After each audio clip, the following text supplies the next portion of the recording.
Little message up there says we're live. You're good. We are. Okay.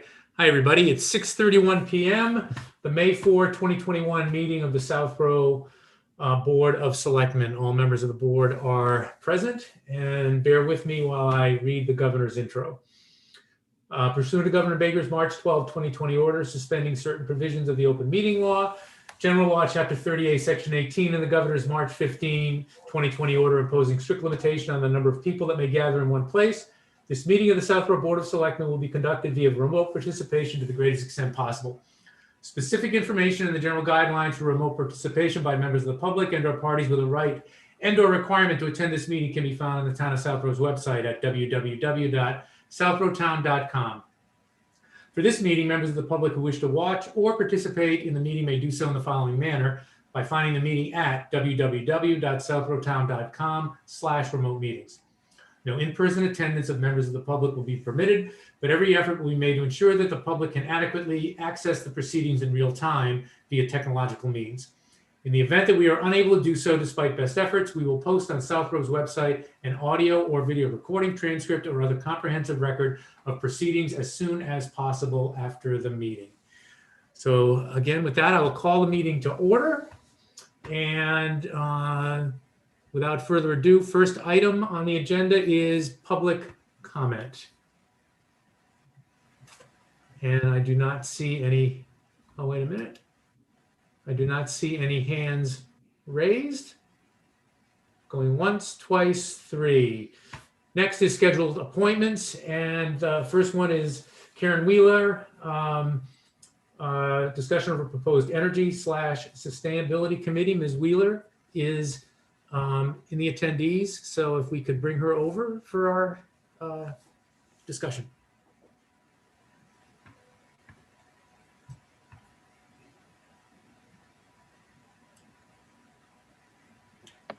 Hello, Karen, how are you? I'm good. How are you all? I think well. I'm well. Thank you. So you and I think maybe with some other members of the board, have had some discussions about this. So why don't you tell us what you've been thinking about, and what, if anything, you might want us to do or think about or take action on. Fair enough? Okay. I actually had prepared just a very brief PowerPoint. I don't know if you got that. I had sent it over to. I can share my screen. I have those slides if you want, Ms. Wheeler. Yeah, I can. Can I share my screen? Oh, sure. Yeah. Yeah. Katie, does she have access, Ms. Wheeler, to share her screen? Do you see that green button at the bottom? Yeah, maybe I don't. It says host disabled participants. Okay, we're going to fix that in 1 second. Yeah, just made her a co-host, so she should be able to now. So. Okay, let's see. All right.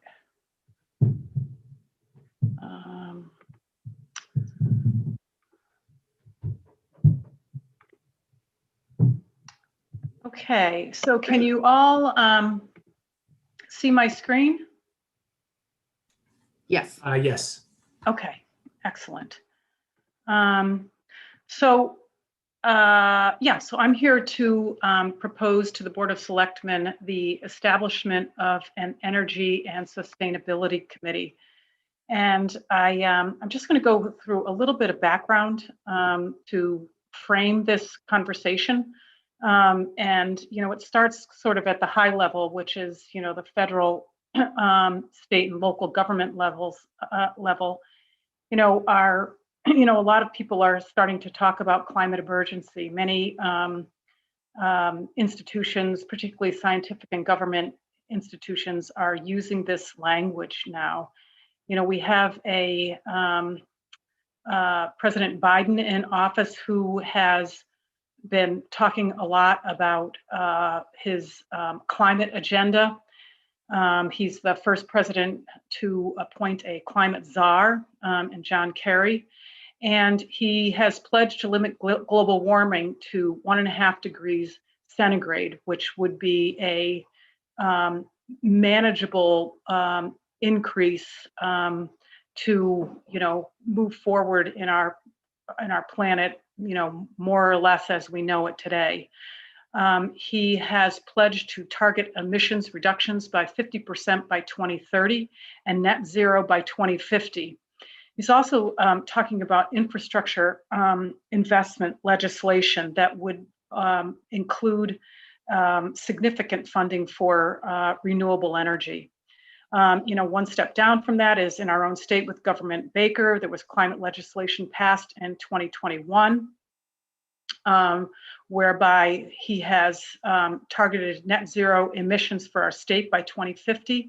And Massachusetts is also one of 13 states in the Transportation and Climate Initiative program, which pledges to develop programs to reduce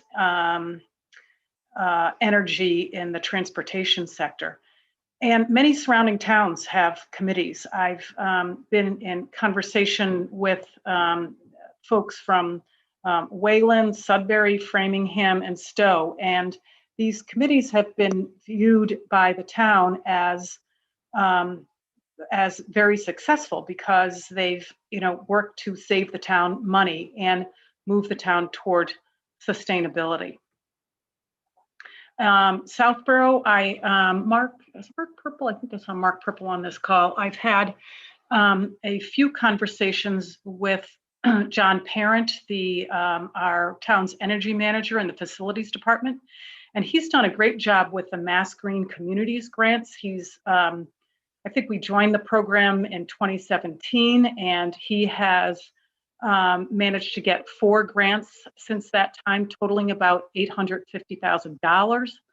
And those have gone primarily to funding energy conservation and weatherization in town buildings. I also recently discovered that, and perhaps you're aware of this, Southborough School, there's a Southborough School Properties Solar Committee. And I've been in touch with Superintendent Martineau to volunteer on the committee. Keith Lavoie, from what I understand, Keith Lavoie is managing this committee, and he is in the process of reconvening. My correspondence with Superintendent Martineau has been limited, and because I think it's just they're just starting to get this running again, and he said he would be back in touch. So I don't have a lot of information there. And just a little bit background about me, because I don't know, I know a couple of you through, our kids being in school together, but, other than that, I don't think we are acquainted in any professional respect. Generally speaking, I'm concerned about our planet. I'm concerned about the cost to humanity if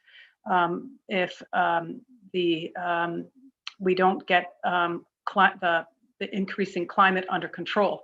And I'm passionate about carbon neutrality because I do think it's manageable. I think we have the power, at multiple levels throughout the world to address this.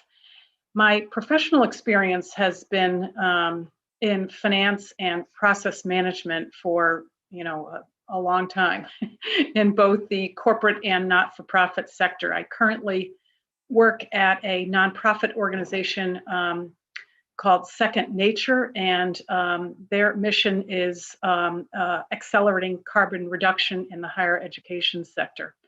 But I will admit I'm not a technology expert.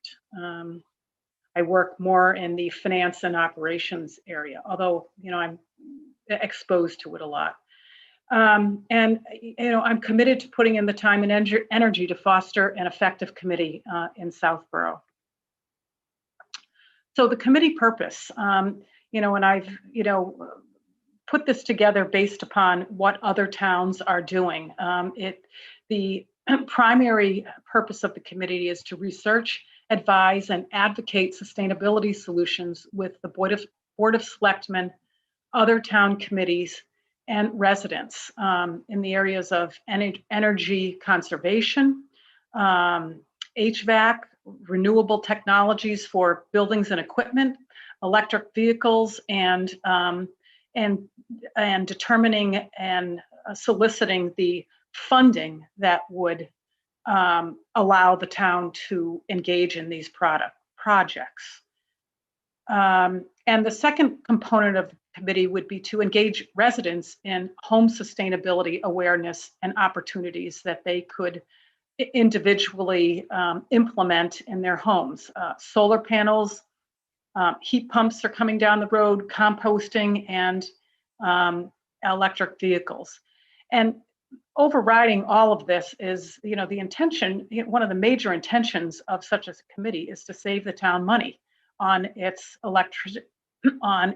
energy bills. Some additional considerations. I think the committee would work closely with the town's energy manager around sharing knowledge, develop strategy, and integrate and support projects. I would fully expect that the energy manager would continue with the green communities work that he has been doing in his department. And I think the timing is right to establish a committee at this point, because I think that there are going to be a lot of government funding incentives that we'll want to take advantage of, that will be coming down the road with the Massachusetts and the federal legislation. One possibility that I talked to Marty and Brian about previously was the possibility of, instead of establishing a new committee, would be to resurrect the Green Technology and Recycling Committee. And that committee, I think, operated for a few years ago. And I think Carl Geyer I don't know if any of you know Carl Geyer, but I think he was chairing that committee at the time. And to be honest, I'm not exactly sure why that committee ceased to actively operate.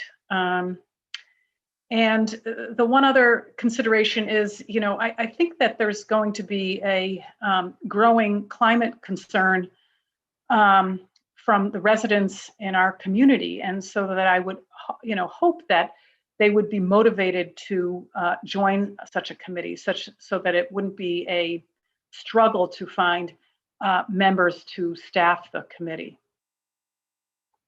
And I've drafted, a committee charge, and I'll read it. And this is just it's a draft. I'm, certainly would, welcome any additional insight that any of you would have. So it reads: the Energy and Sustainability Committee is charged with assisting the Board of Selectmen and Town Administrator in developing programs and projects to foster energy conservation, energy efficiency, renewable energy generation, and sustainability planning.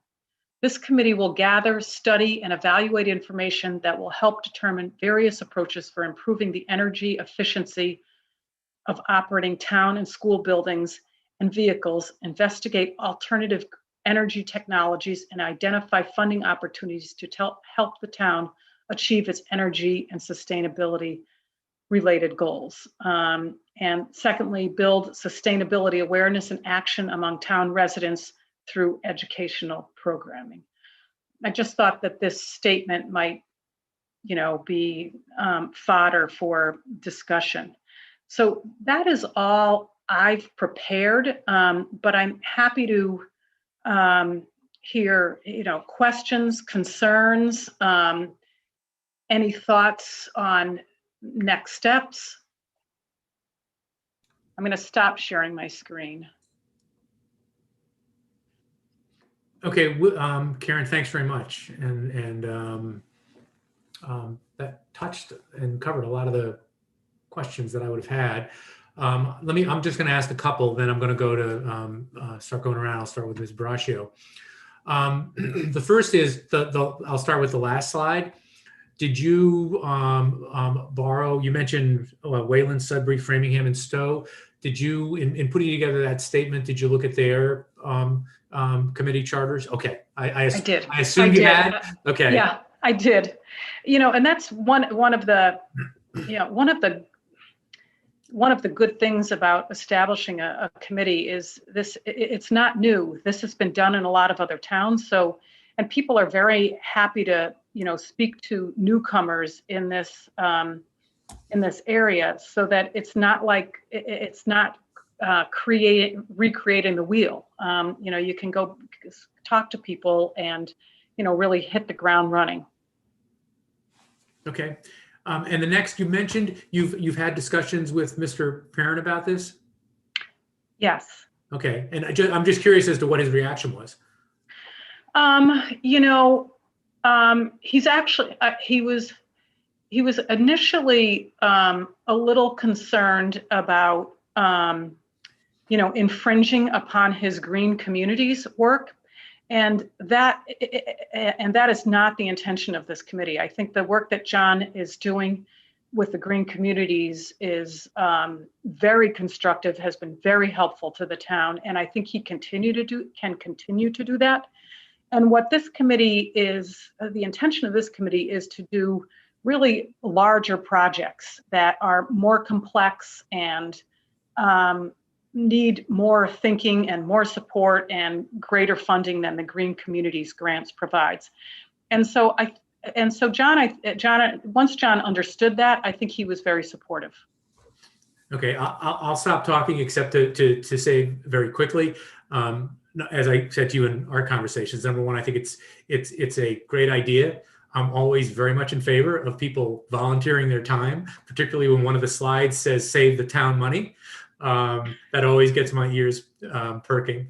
And in terms of next steps, aside from going around and seeing what other folks might think about next steps, is we would do some due diligence, for instance, touching base with Mr. Parent, taking a look at some of the other stuff with the towns and the like. So with that, I'm going to go over to Ms. Braccio. Great, thank you, Marty. John Parent is in the audience. I don't know if you want to bring him in before we ask questions or maybe after. I'm sure that'd be one of the questions. Okay, Jay Parent, I see it now. Why don't we bring Mr. Parent over? Okay, might make things more efficient. Sure. Thank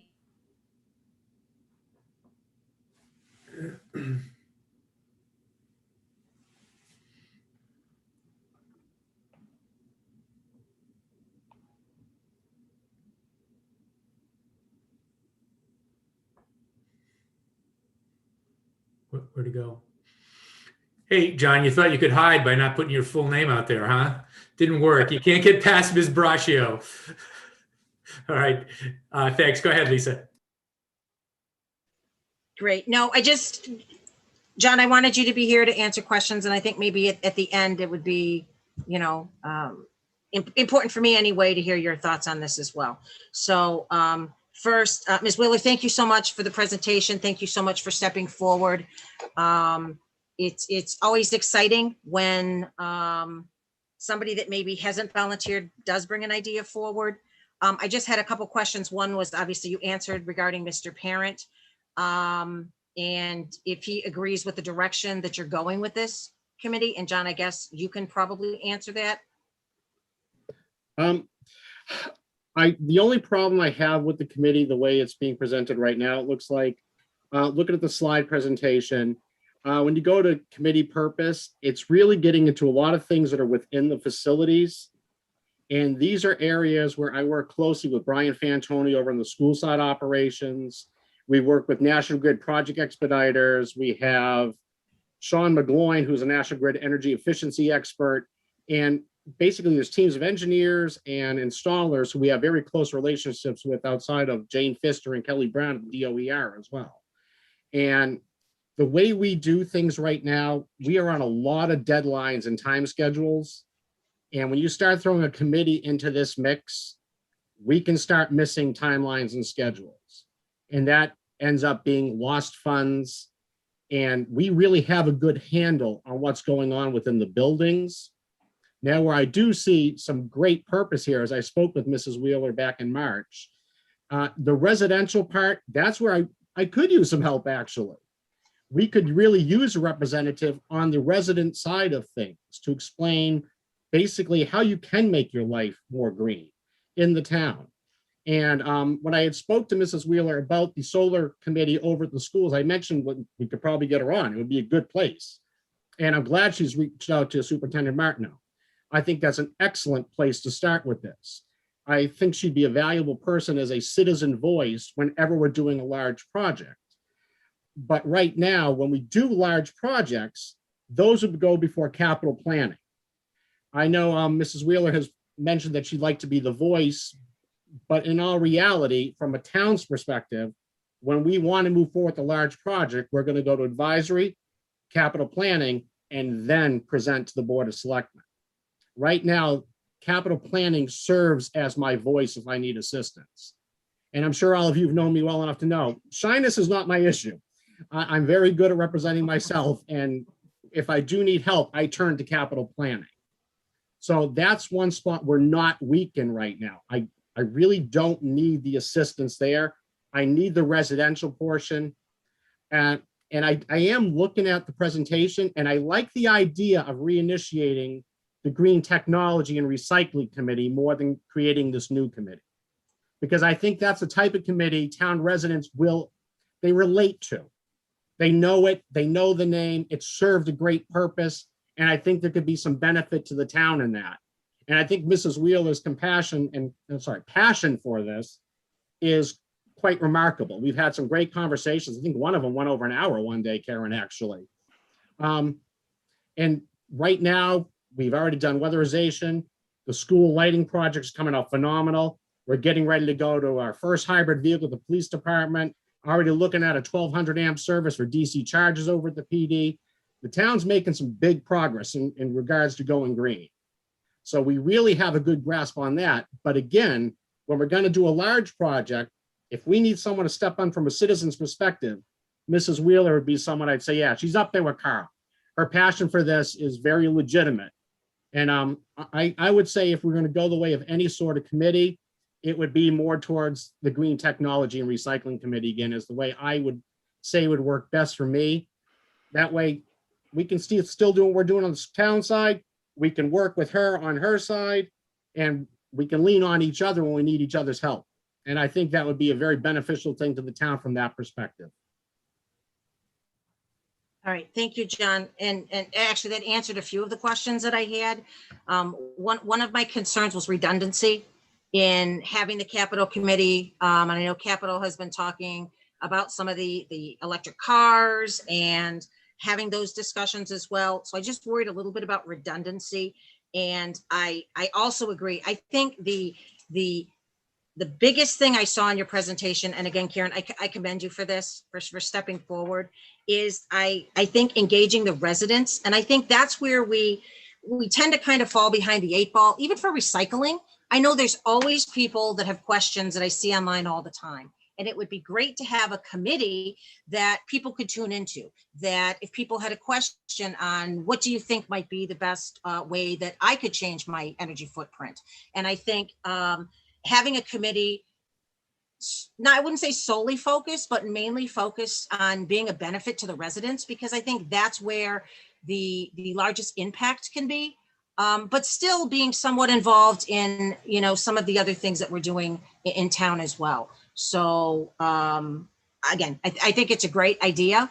I think I would like to see focus on the residential side, but also, Karen, I might recommend you have a conversation with the capital committee as well. I think that would be very useful. And again, continue on this path. Don't take anything that you may hear today as a defeat in any way. It's just another step in getting something going and working towards making Southborough a better place for us all. So thank you. All right, thanks, Lisa. Karen, Chelsea, before I go to you, Karen, just a quick sort of reaction to particularly John Parent's proposal and followed up on by Lisa about focusing on the residential side of things. In terms of your thinking about this, what percentage of what you sort of envisioned would fall under that portion of the umbrella? Yeah, I'm off the top of my head, maybe 30%. Okay.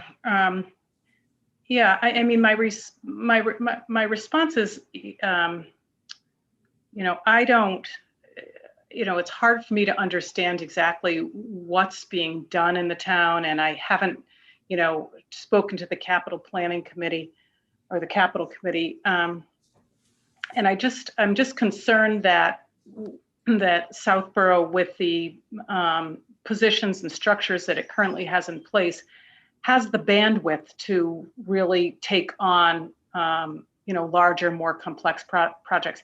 And maybe it does. I definitely don't want to create redundancy. That's just not, I mean, it's just, total waste of time. And what I'm, really interested in is, Southborough becoming, taking rapid steps towards carbon neutrality. And, if that's done by, other departments and these people and structures that are in place, I think that's great. It's just not clear to me. And Karen, that's why we're doing this. Yeah. Again, that's why we're going through this process and why there's a little bit of back and forth to get, because and there's no reason you would know how all of these other parts fit together right now, but we're also trying to get an understanding for how you see the committee you've got in your mind, how it would fit together. So that's I'm going to go to Ms. Malinowski now, but no, your instincts are absolutely right on this. It's like, all right, where can we cut out redundancy? Where does it fit? And Ms. Braccio makes a terrific point, and that is incorporating discussions with capital planning. And maybe they have ideas about how to enhance even the concepts you've got right now. So Ms. Malinowski? Thank you. And thank you, Ms. Wheeler, for your presentation. So I think I just have a few comments. I don't know that I have any more questions. I think you and John kind of clarified what I had. One is, I love the idea of the resident engagement. I think we're seeing this across the board in multiple areas in town where we're lacking in our outreach to people. Like kind of what you just said is, you're not exactly sure what capital planning does and how that kind of works with what John Parent is doing in terms of his day-to-day operations. And when he needs something, how does that all play together? And I think that you could, with your interest in this area, you could help us let people know what's going on in town and do that outreach, to let people know how they can help, how they can improve on their own lives, and kind of what the town is doing to make improvements. So I really like that idea. The other piece that I had, and I don't know, I forget which slide it was on, but you were talking about the grant opportunities that are coming up too, especially with the change in government. And I think, if this committee was interested in following what's going on and giving either capital planning or John ideas on what's coming up, what could Southborough capitalize on, and kind of do some of that legwork, I think that would be helpful too, because I know there's a lot of grant opportunities coming up and kind of across all pieces of town government. And if we could kind of channel in on, you have this idea, and John, is this something that we could go after, and kind of be that sounding board for him? And in conjunction with capital planning, I think that might be helpful too. So thank you for your presentation. All right, I'm going to go to Mr. Shea. Okay. Karen, thank you. I think the presentation tonight was very well done, very neatly summarizes, I think, all the points in discussion that we had back at the office hours. I think it was maybe 2 months ago or so, where you joined Marty and I to first discuss this with us anyway. So very good job with the presentation. Just curious with the, where you said you had looked at Wayland, Sudbury, Stowe, Framingham. Does each of those communities have the residential component of it as well? Or is that something that, you saw from one of the communities that others may not have had? Yeah, Stowe definitely has that. I don't think Framingham does. And I think Sudbury does. I'm not sure about Wayland. Yeah. And again, just kind of adding on to what Ms. Malinowski was saying, I think we've seen a lot of outreach or proposed outreach from the Municipal Technology Committee as well towards residents. And I think that that's a good trend, I think, to have, you know, boards and committees engaging with the residents. I completely agree with that. The one thing I would note, and I like the draft charge they have written. I like the way that it is written. And a concern I would have if Green Technology and Recycling Committee were to be reinstituted. Thinking recycling, I think right away a lot of people are going to think transfer station. And I think we run the risk of overlap between this committee and the Public Works Planning Board as well. So just to, if we do go down that route, I think that we'll just need to be able to differentiate, you know, roles and responsibilities with respect to the transfer station with Public Works Planning Board and this committee as well. Thank you. All right, great. Thank you, Brian. And Mr. Stivers. Thank you. Thanks, Ms. Wheeler. Good presentation. And I certainly support the concept. And I think that where I am struggling a little bit is in terms of how we actually put the structure in place to make meaningful progress on this. I guess I am concerned about creating another committee, which we always seem to have difficulty getting volunteers for committees. I guess I lean toward reconstituting the Green and Recycling Committee as a vehicle for that. Also, from a standpoint of funding, you talk about larger projects, and I think to follow on Chelsea's point, I think there's some significant grant money out there for a variety of things over the next few years. But I do think it's going to be a real struggle to find town funding for significant projects, because we annually go through a real struggle to kind of find $1,000 here, $2,000 there kind of numbers. So, and there are some big asks in the pipeline in terms of the capital planning process and capital committee.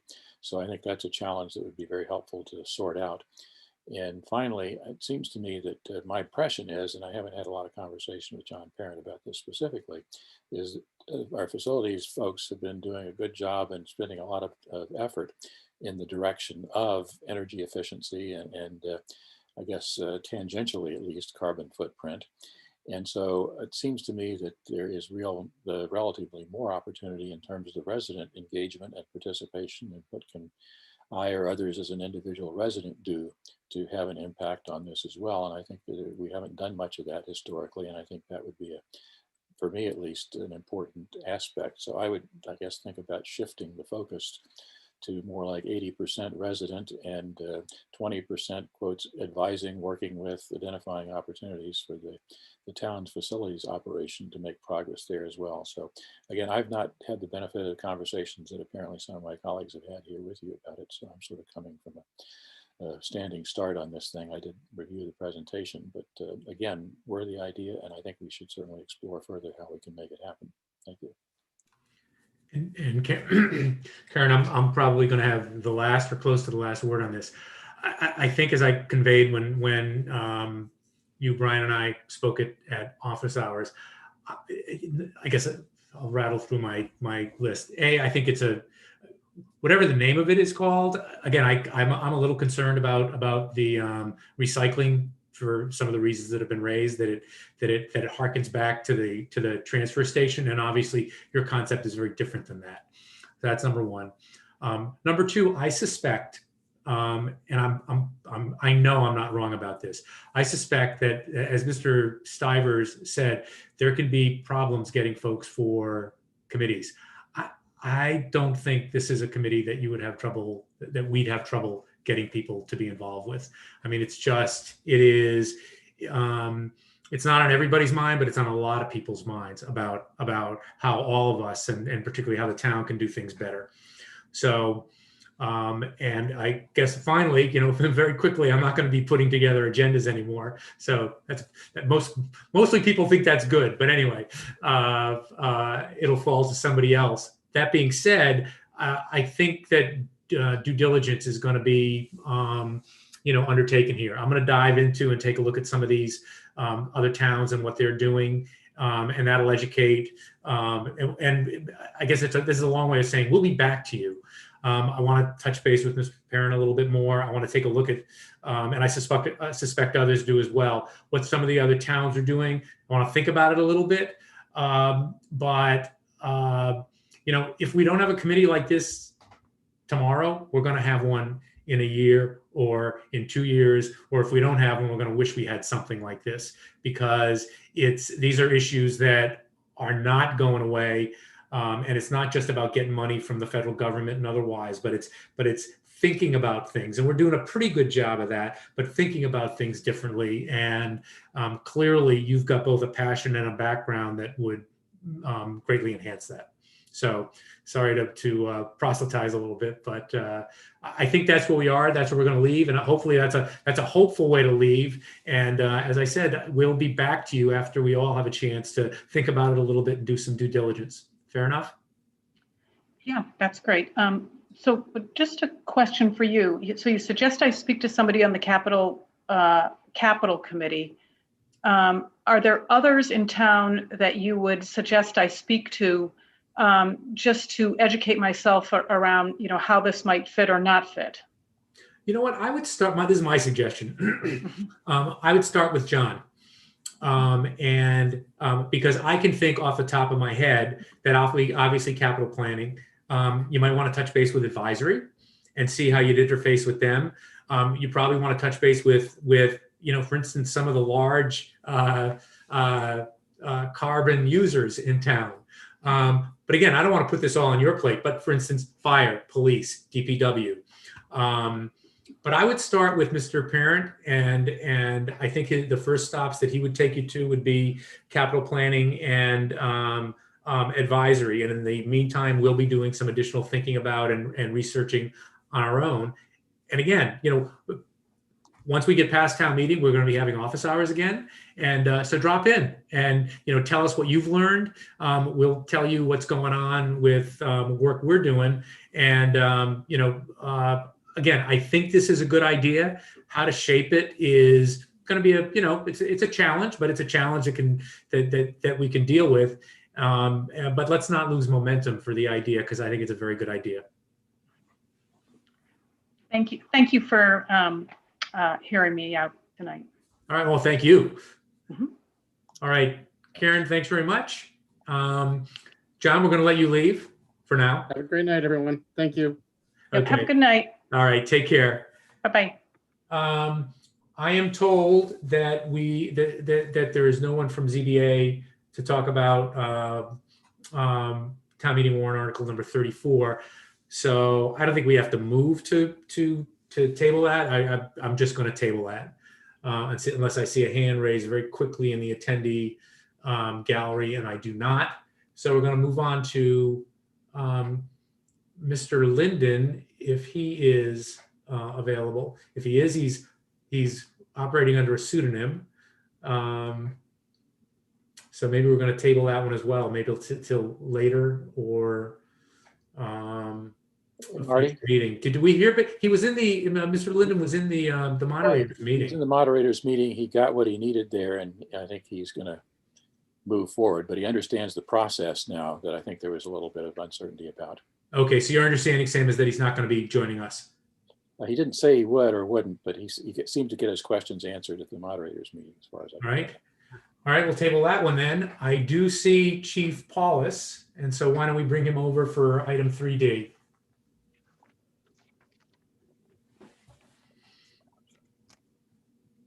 Marty, also, there was a note in the chat from Katie that she's happy to talk about the ZBA article briefly, if you want her to.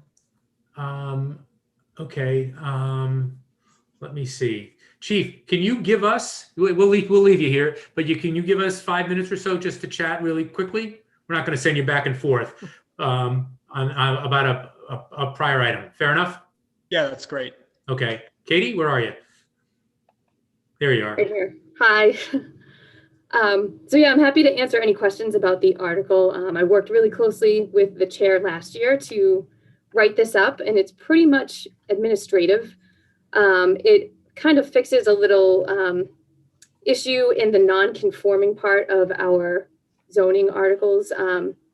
So basically it gives a homeowner with a non-conforming lot or structure more rights, so they don't have to come to the ZBA if they're doing a 1-for-1 replacement. If they have a deck that is maybe encroaching on a side setback, they can replace it if they need to. Say it's rotting, they can replace that in the exact same footprint without having to come to the ZBA.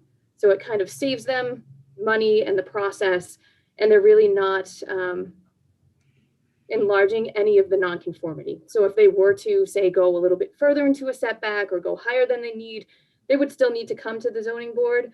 But if it's a 1-for-1 replacement, they don't have to. Do you know, Katie, whether in putting this together, the ZBA solicited or received public comment? Do you know one way or the other? I know that we didn't in any of our meetings, and I don't think the planning board did either. It's straightforward and simple.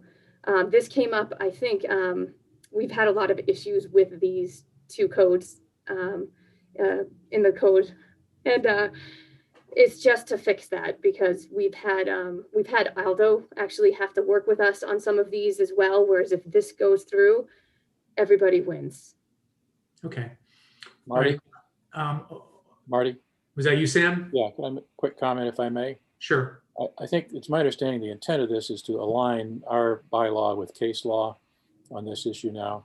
So the courts have opined about these things. This is one of the many places in the state zoning law that our law models that is murky at its original drafting point, and has created a large number of legal cases that have somewhat clarified the process. And I think the goal here is to get aligned with what the courts have said about these issues. So I guess I think the view is it's largely administrative here, effectively.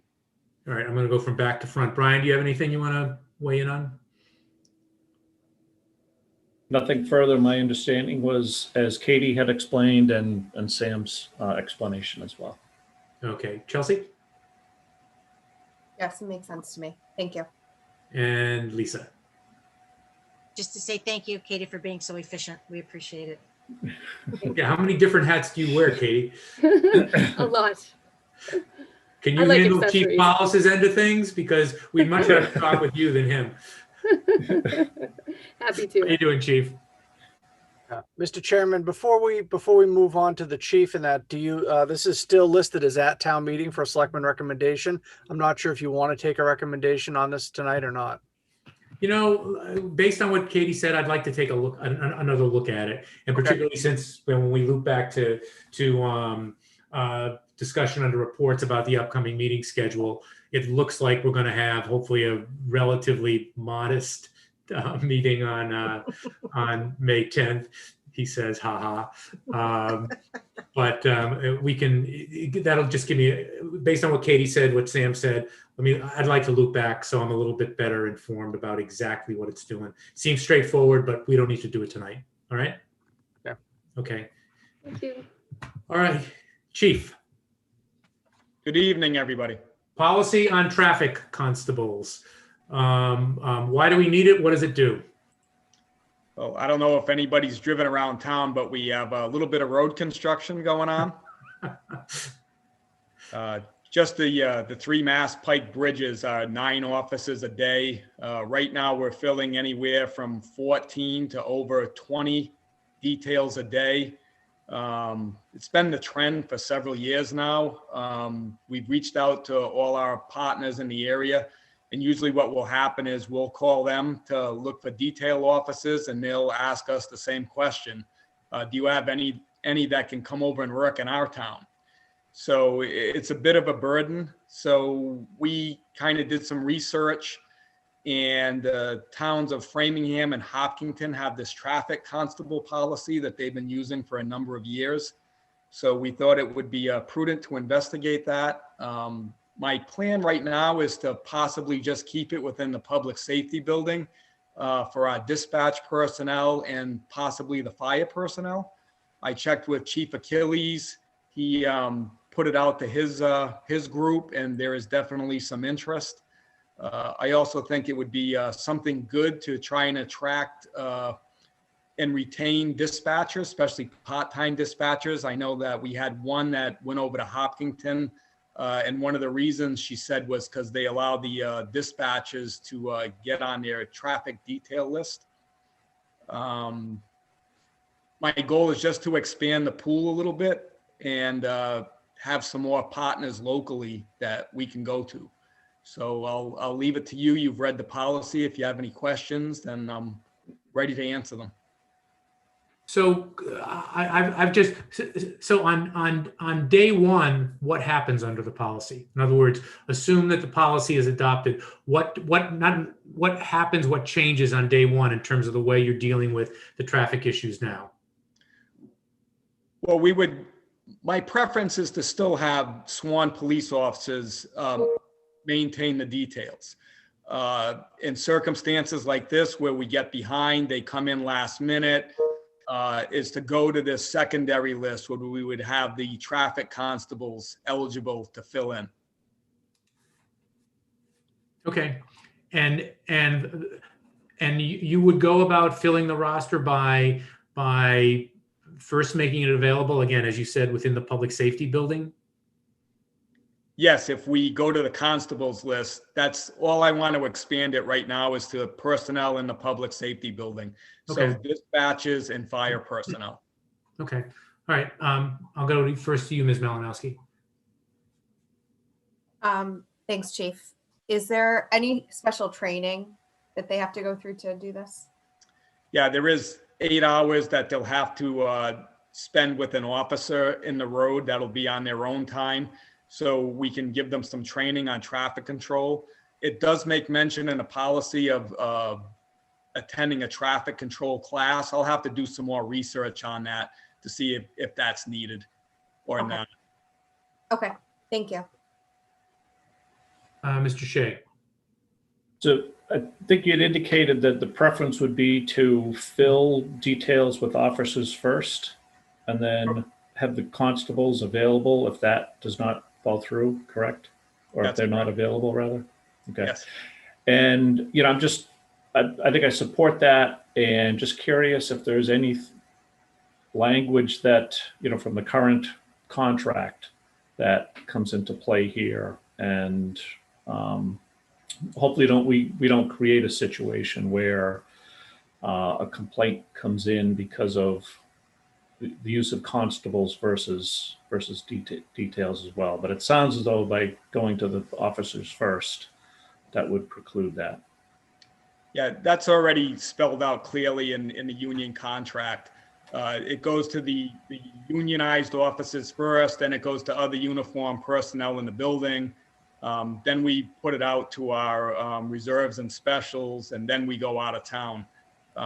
Something also to consider in this with the new police reform bill, reserves and specials are going to have their training hours equal to a full-time member. So it's probably going to be 800 to 900 hours that a new reserve or special has to accomplish in order to get certified.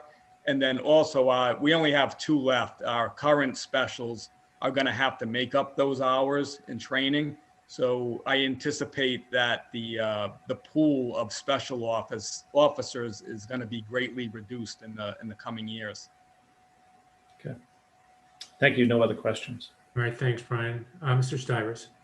Thank you. Thanks, Chief. Sounds like a useful idea. A question in terms of process. It sounds like that in terms of filling these positions, you do go through your current list of candidates for details. Then you would go to other towns before you actually got to the constables, or would you go to the constables before you go to other towns for sworn officers? Right now, my preference is to have the sworn police officers work the details. That's always subject to change. I just like to get the program off the ground, see how it works, and then we could adjust from there. Yeah, but you're not required to go to other towns before you come back to the constables. Is that accurate? We would not be. That would be my preference for right now. Like I said, that can be discussed. I just want to get the program going. We'll see how it works out, and we'll go from there. Thank you. Any difference in economics for this? Do the constables get billed for, paid for at the same rates as sworn officers for these duties? Yeah, it's all according to union contract, whether they're in town, out of town, reserve specials, it all gets billed at the union contract rate, and the town gets 10%. So, and the constables would be paid at the same rate as a sworn officer? That's correct. Okay, so again, my concern would be if there was an issue relative to the union saying this is somehow less expensive labor that we were substituting. So good that there's consistency there. So thank you. I've already vetted it through the police officers union as well. And I didn't hear any objection. In fact, they're very aware of the fact that we're having problems filling the multitude of jobs that are coming in. Okay, thanks. The fallback course is the Board of Selectmen as constables, but we won't go there. So that does it for me. Thank you. All right, thanks, Sam. Lisa. Hi, Chief. Good evening. Thank you for coming. My questions have been answered. I think this is a great program, and I think it's a great opportunity. And as summer comes, we all know things get busier. So I commend you for moving forward with this sooner rather than later before you find yourself behind the 8 ball. So again, thank you very much. Thank you. Chief, one final thing for me, looking at the policy, does this mean that at some point in the relatively near future, under policy section B, that you are going to be coming to us with a, sounds like a pretty small roster of recommendations for people to be designated as being members of the traffic constable pool? That's correct. You'll see in there that they'll be subject to a physical, a sign off from a doctor according to the policy. It says May 1st in the policy. We'll have to skip that out probably maybe even up to 4 weeks. And there is a quick background check that we'll do. Shouldn't be an extensive background check, especially if people are already in the public safety building. So once we vet that list, certainly in the next meeting or two, we'd be bringing it forward, especially in the coming month or two. These details are just going to increase by the day. I'm just I'm looking for the May 1st reference, Chief. Oh, no, I see it. Okay. This is just a draft policy, so I might have to amend some dates on it, but this is pretty much it. So if this is a draft policy, then you're other than reading the room, it seems like there's support for the approach you're taking. You're going to come to us then with a final policy relatively quickly. Oh yes, I can have it done in the next couple of days and send it over. All right. Well, we've got a meeting May 10th. It looks that way anyway. So if you could have it here quickly, we can put it on and get it approved for you. All right. That sounds great. All right. And I'm not misreading people's reaction to it, correct? No. Okay. All right. Chief, thank you very much. All right. Thank you. Have a great night. All right. You too. Take care. Thank you. All right. Bye now. All right. That takes care of 3. I've mentioned it a couple of times, going reports, chairman's report. And basically, I'm talking about 2 upcoming meetings. The first one, we talked about this, I think it was at our last meeting, might have been 2 meetings ago, about the possibility, given that there are RFPs on the South Union out there, there's an RFP on the legal out there. I was also reached out to by advisory to have an additional joint discussion to try to bring harmony to the ongoing review of Board of Health budget numbers. So I think it makes sense to have a May 10th meeting. Since Mr. Shea turns into a pumpkin at midnight on May 10th, at least we have that limit on how long the meeting can go. So that's number 1. And number 2 is just to, notwithstanding the fact that there'll be a May 10 meeting, the next regularly scheduled meeting after that will be May 18. I don't know what's going to be on the agenda for that, but it'll be after the May 11 election, and it'll be, number 1, a new board. At least 1/5 of the board will be new, and that'll be our reorganization meeting as well. I know the schedule for that got jumbled up last year because of late election, late town meeting, et cetera, et cetera. But even though it's kind of a little bit odd this year because it's the May 18th meeting is 4 days before town meeting, I still think it makes sense to adhere to the normal scheduling and do our regular reorganization meeting on May 18th. Unless I see heads going like this, which I don't. All right, that'll be the plan then. Okay, that's all I've got on meeting scheduling. So we can go to members' reports.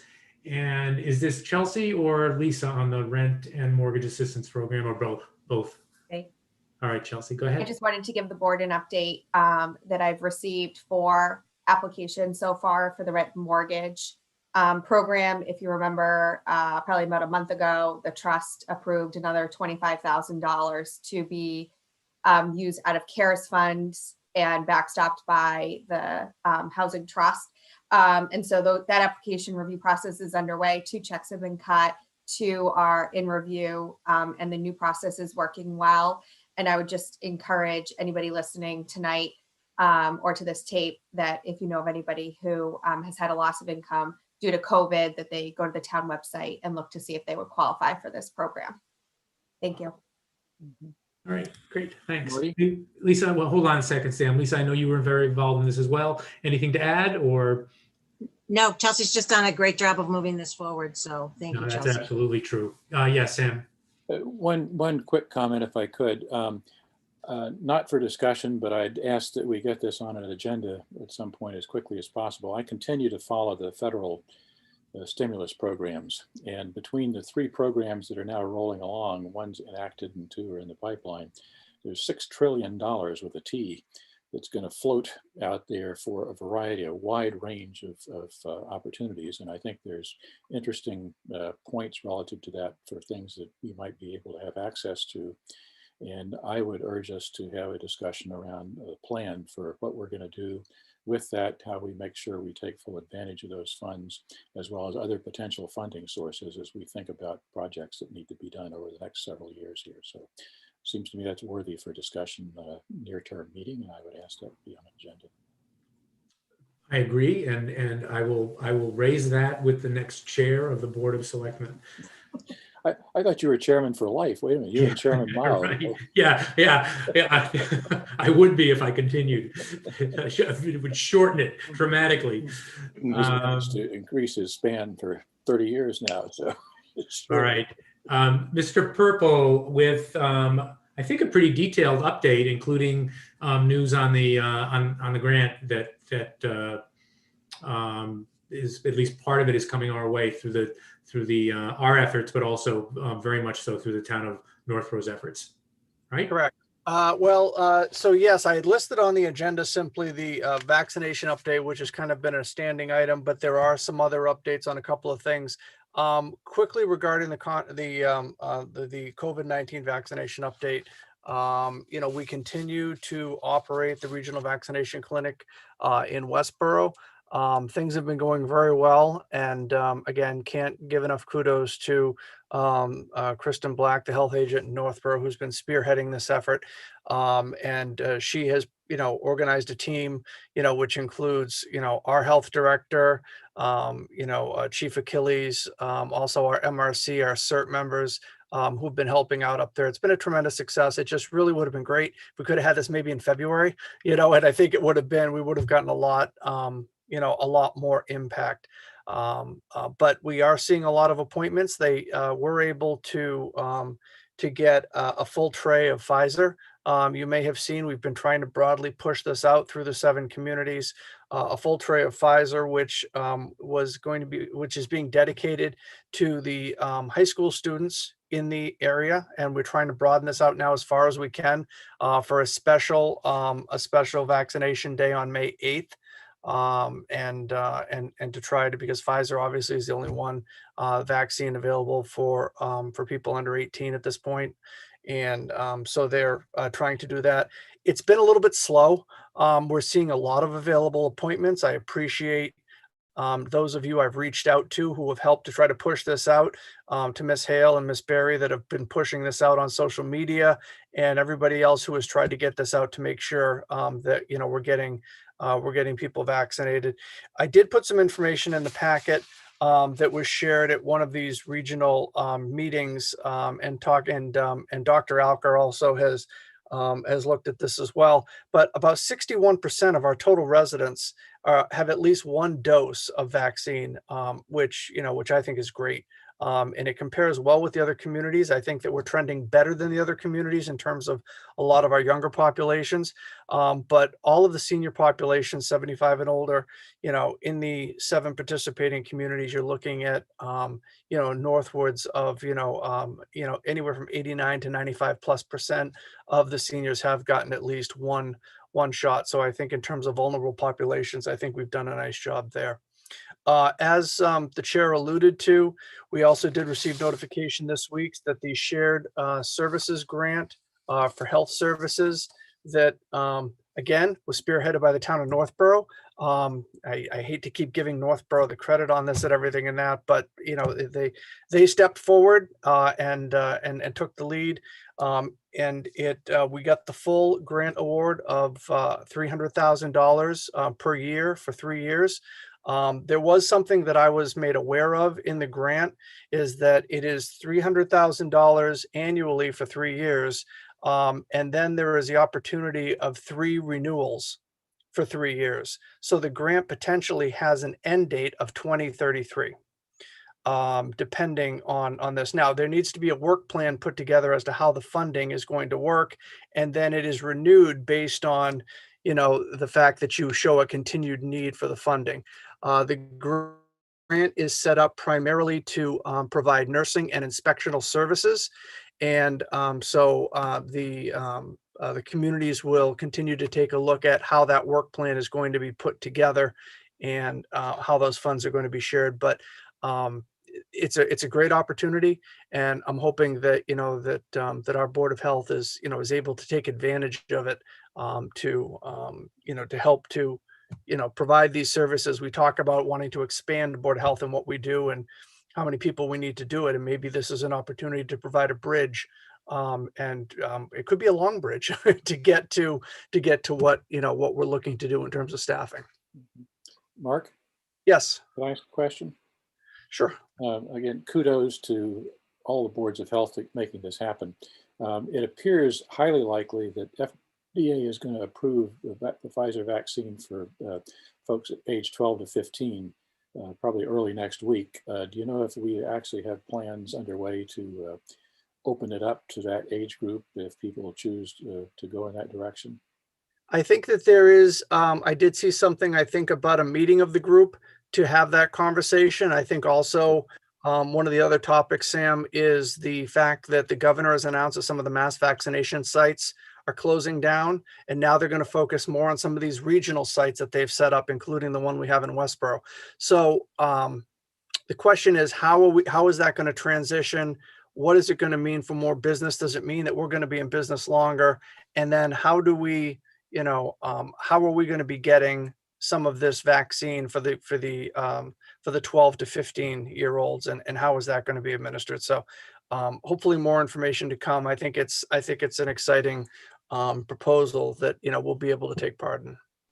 Thank you. Excuse me, Marty, can I add one thing? Yeah, absolutely. Listen. So, and again, Mark, this is more of a question for Marty and the board. I think based on everything we've heard today and how well the transition has gone with opening this regional facility, I would like to request that we as the Board of Selectmen send a letter to the Northborough Board of Selectmen, just thanking them for Kristen Black spearheading this, and taking the lead on all of these things. And again, Southborough's benefited greatly from it. And I just think it would be a good gesture for us to extend our thanks. That's all. Yeah, at least you mentioned it to me earlier, credit where credit is due. And I don't think it's just a nice gesture. I think it's a necessary gesture given the amount of work that was done here. So Mark, maybe you and Vanessa can put together a draft letter, and I can work with you a little bit on it as well. And Lisa, you should take a look at it as well. Okay. Sure, happy to put that together. I think I agree with Lisa. It's well deserved. And you know, we've had a good relationship with Northborough on that, but in this particular instance, Ms. Black has really, put an effort out there that I think all of the participating communities have really appreciated. Couple of other quick things. I wanted to let you know there was a letter that I believe that was sent to the board from Melissa Danza regarding Conservation Commission member Judith Watson. She recently completed her fundamentals training program, certificate of achievement for the coursework for the through the Mass Association of Conservation Commissions. Ms. Danza has said now a majority of her commissioners have this certification, which basically, helps them to be better prepared, when they're discussing permits, when they're looking at these things. And she did mention also that a lot of her members are taking ongoing coursework and everything and that to stay up on these issues. So it's always nice to see, our permitting boards, staying up on the educational pieces. I also, while I'm on conservation, I received a message from Andrew Pfaff on Finance Committee advisory, and he's been working with Ms. Danza on an MVP grant, the deadline of which is later this week. It's a $30,500 grant to develop an impervious surface mapping layer for our GIS system, and this is something that I think several other communities have done and have gone for this grant and gotten the money successfully, and believe that it'll be a nice tool in the toolbox for conservation. There is a 25% match, $77,625. My understanding is that advisory is going to put that up. If in fact we do get that, so there will not be an issue with the matching portion of it. But the board, this board would need to authorize through me that obviously if we do get the grant, the match is available, and secondly that that the board will accept the grant if awarded.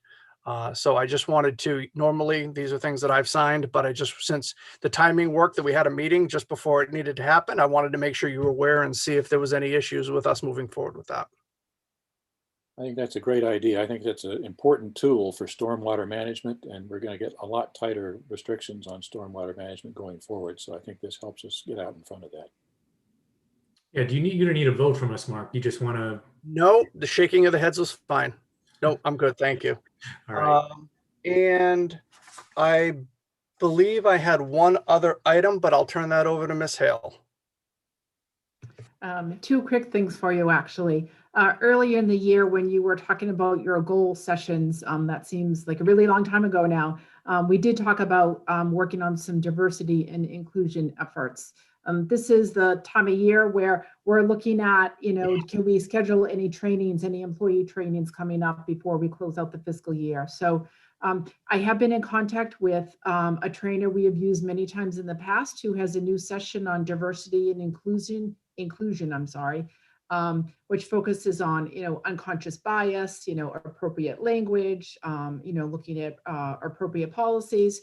So we have had a very brief discussion, Mark and I, earlier today about asking the personnel board if they would be willing to help fund that. But I wanted to run that by the board first, since this is a matter we had talked about earlier in the year. If the board is in support of an employee training like that, you do have a little bit of money in your budget because nobody's been anywhere this year. So if you're willing to help partner or fund a training like that, I wanted to find that out and see if you'd like me to move forward in that direction. Seems like a good idea, not just because it lets us check another box on that goal sheet. The merits speak for themselves. So I think, at least my reaction is, it's a good idea. What sort of money are we talking about? So I'm sorry, I should have said that, Mr. Chairman. We were talking about between $2,500 and $4,000 for a virtual session. Okay, go around, Lisa. It's fine. Vanessa, where would that money, I know you said the selectmen's budget. Mark, do you have any specific line item that it would come from? Just curious. I don't offhand know, but I Yeah, do know that Yeah, in general, we do have an employee training line item in our own budget. We've used very little of that, Okay. of course, this year, so we could look at that as a Okay. funding source. Nope, that's fine. I'm fine with it. Thank you. and Ms. Hale, correct me, but I believe that it's 3 sessions. It would be a 3-part series, all virtual. It's a multiple session series so it wouldn't just be for one, like a 1, 2, 3 hour training. It's multiple days, 3-day training. Chelsea? Thanks, Vanessa. Did you talk to personnel board about this yet, or? Not yet.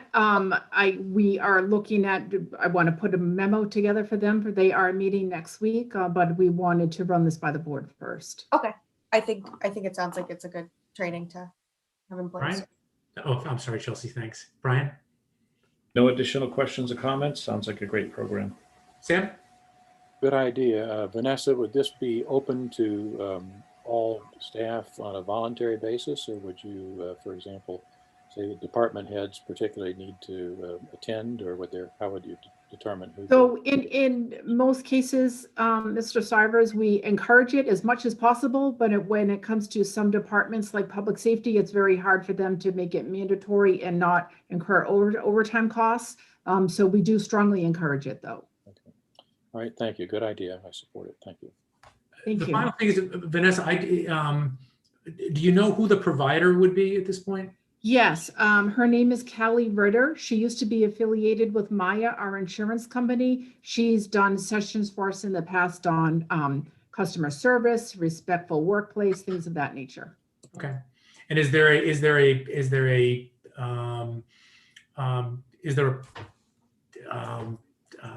a program that exists, something written that shows what it's going to be about? She does. I can share that with the board. Yeah, I think that's a good idea. Okay. Okay.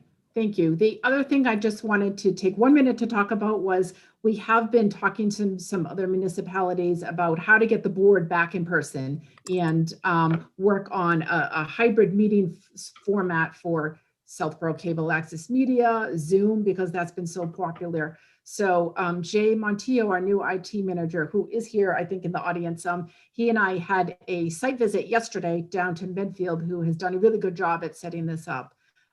We are Vanessa, you froze. working with Sam. Vanessa, you froze. See when, oh, sorry. Am That's I okay. back? You're back. Yeah. How's that? Yes. Better? So far, Okay, so good. sorry. I'll be quick. Sam is not ready to come back in person yet. That board is talking about it and how to effectuate all the required technology to do the Zoom as well. The board, if you so choose, could come back in person at any time and we would continue your meetings on Zoom if you felt you wanted to all be in the same room. So we would want to sort of rehearse audio and things like that. If you were interested in meeting in person without an audience, of course, it would just be the board and Mark probably in the meeting room. I mean, my very strong preference is to, if it can be done, is to have the meetings in person as soon as possible. I just think that, we need to, as whenever possible, start sending the message that things are moving towards normal. And, if folks are vaccinated and if they, otherwise are being careful, and I bought a super duper little camera, and it's kind of amazing what sort of coverage you can get on it with a wide lens. I think it'd be relatively, I think it'd be a lot cleaner and easier to follow than the last in-person meeting we did last summer. So that's my feeling is I'm glad to hear you and Jay are pushing in this direction. And my inclination is to push as hard as we possibly can. But I'll go around. I'll start with you, Lisa.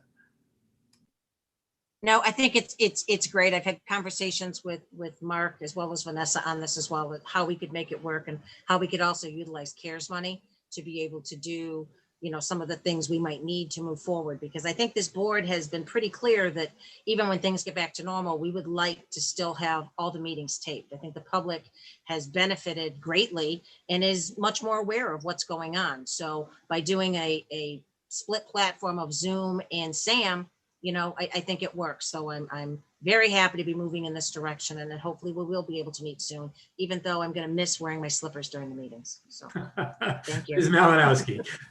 Thanks, Vanessa. Are you looking at outfitting the public safety meeting room, the townhouse meeting room, and senior center meeting room, or kind of what do you?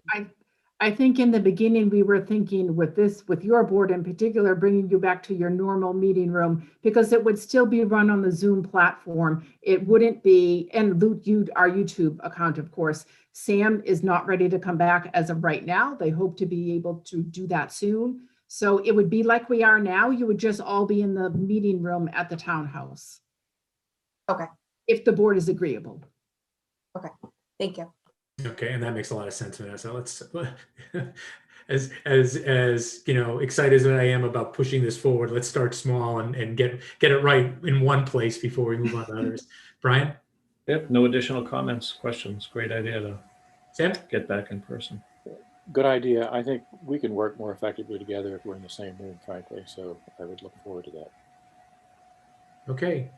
Vanessa, thanks. And Jay, thank you for doing that. Jay, anything, we brought you over, anything you want to add on the, particularly on the technology front?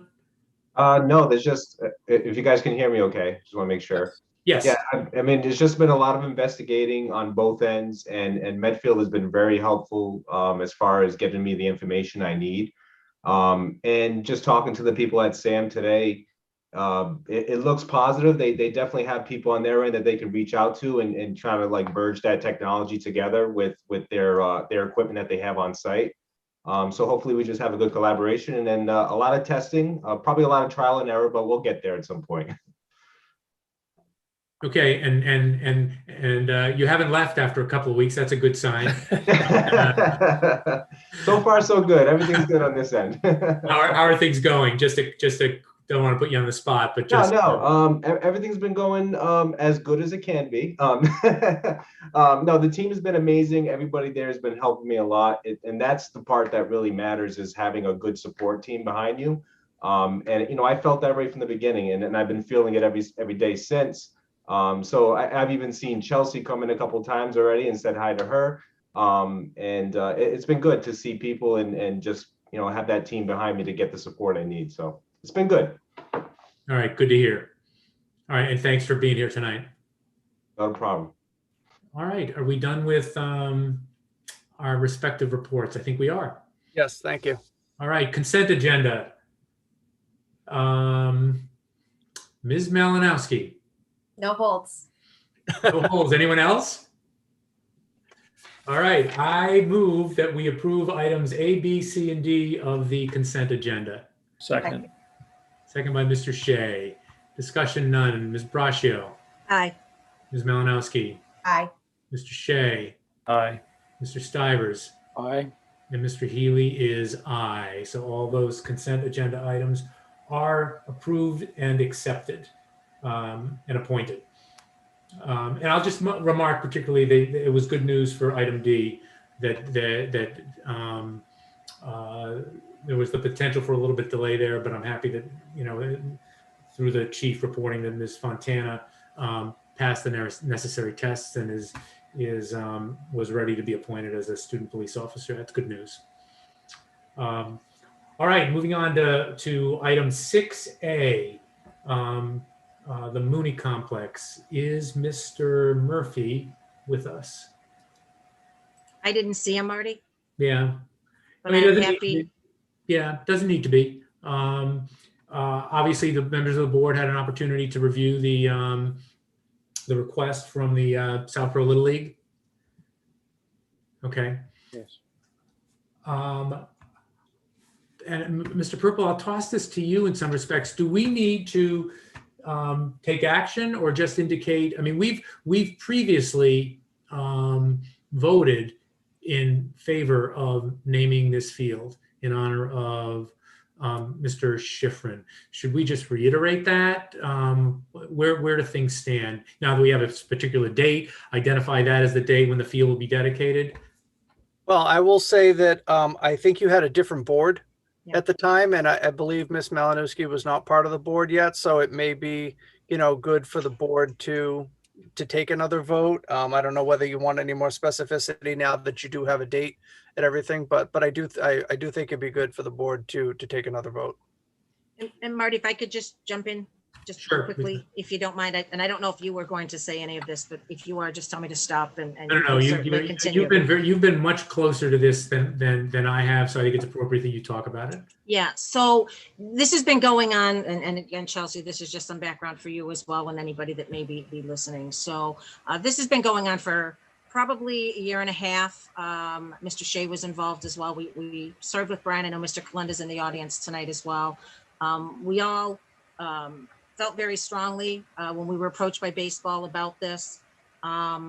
So on June 2nd, which is Lou Gehrig's Day, that is when the field will be named after Brian, and Brian's daughter Courtney will have the privilege of playing on that field in honor of her dad. The only thing Hey, Lisa, I apologize for interrupting you. Yes. But I see that Mrs.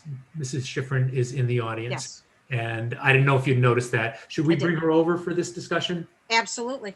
Okay.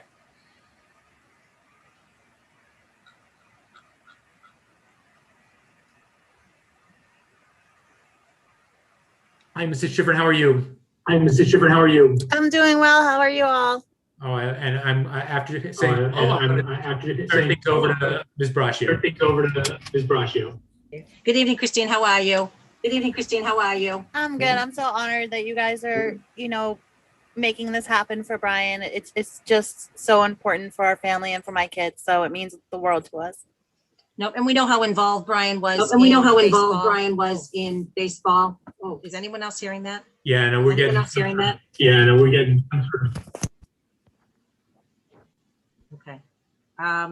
So again, we know how involved Brian was in baseball, Christine, and how much we as members of the board enjoyed serving with Brian as well. So this request, I think, was a relatively easy one for us to make, and knowing that Courtney's going to play on the field in honor of Brian.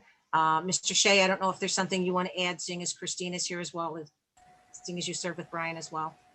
Yeah, it's, as Lisa as you had mentioned, this is something that we actually had discussions with Recreation prior to COVID setting in, and had every expectation that we would be able to do something last spring at one of the fields. And unfortunately, what happened. It was beyond anybody's control, but very, very, very, very happy to see it come through now. And I look forward very much to being there on June 2nd as well to take part in the festivities.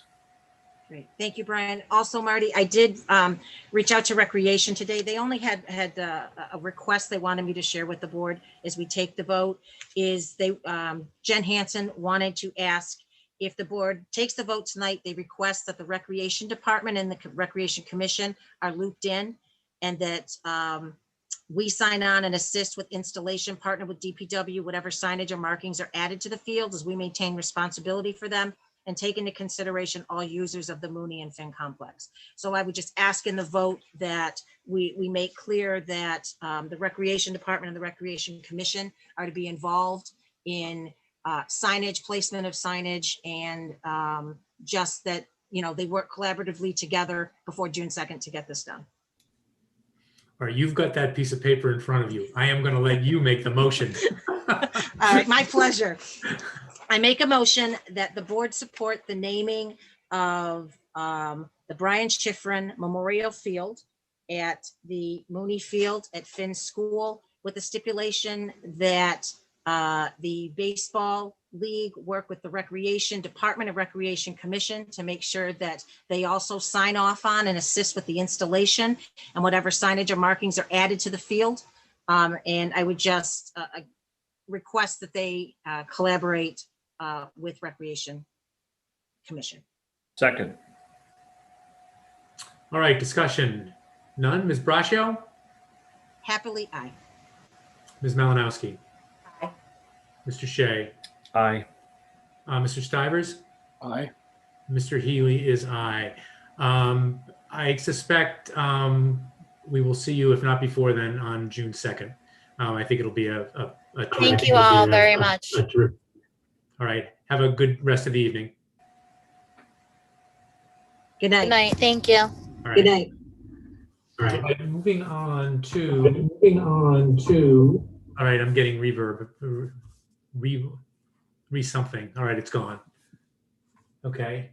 Moving on to item 6B, discussion regarding flag placements at the old burial ground. And Mr. Kalenda and Mr. Wynot are here for the veterans. Here is my my intention for how to proceed. First, I'm just going to try to set the table as best I can for where we find ourselves. Then I'm going to ask the veterans to just elaborate a little bit on their proposal for what they think should happen with the placements at the old burial ground. Then there were some people who submitted and are the spokespeople, I guess is the best way to put it, for a petition, I think of just Southport residents, although it might be beyond Southport residents, I don't know, who said they wanted to express concerns as well. And then having talked to Mr. Kalenda, I think the veterans are shooting for a relatively modest, I don't know if that translates into 8, 10, 12 minutes or so presentation.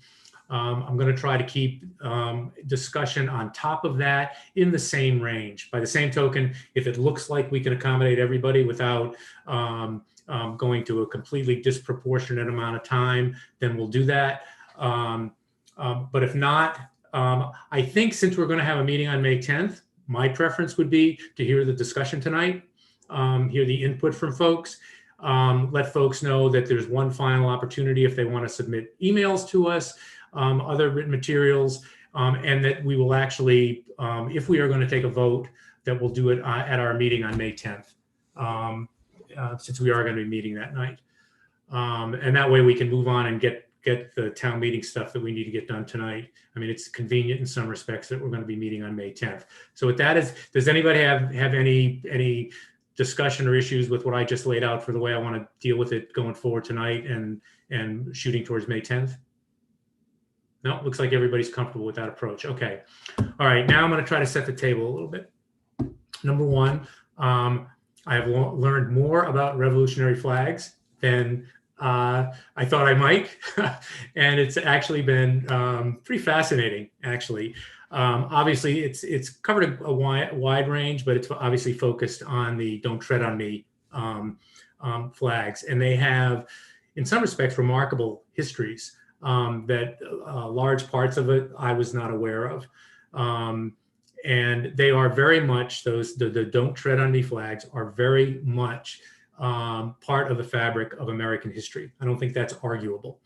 It goes back to, it's hard to trump Benjamin Franklin, but apparently folks who had a very good eye for designing flags were able to do that and were able to incorporate some of his ideas and come up with the Don't Tread on Me flags. They go back to presentation to the First Continental Congress. They were accepted by the First Continental Congress for flags that were used during the Revolutionary War.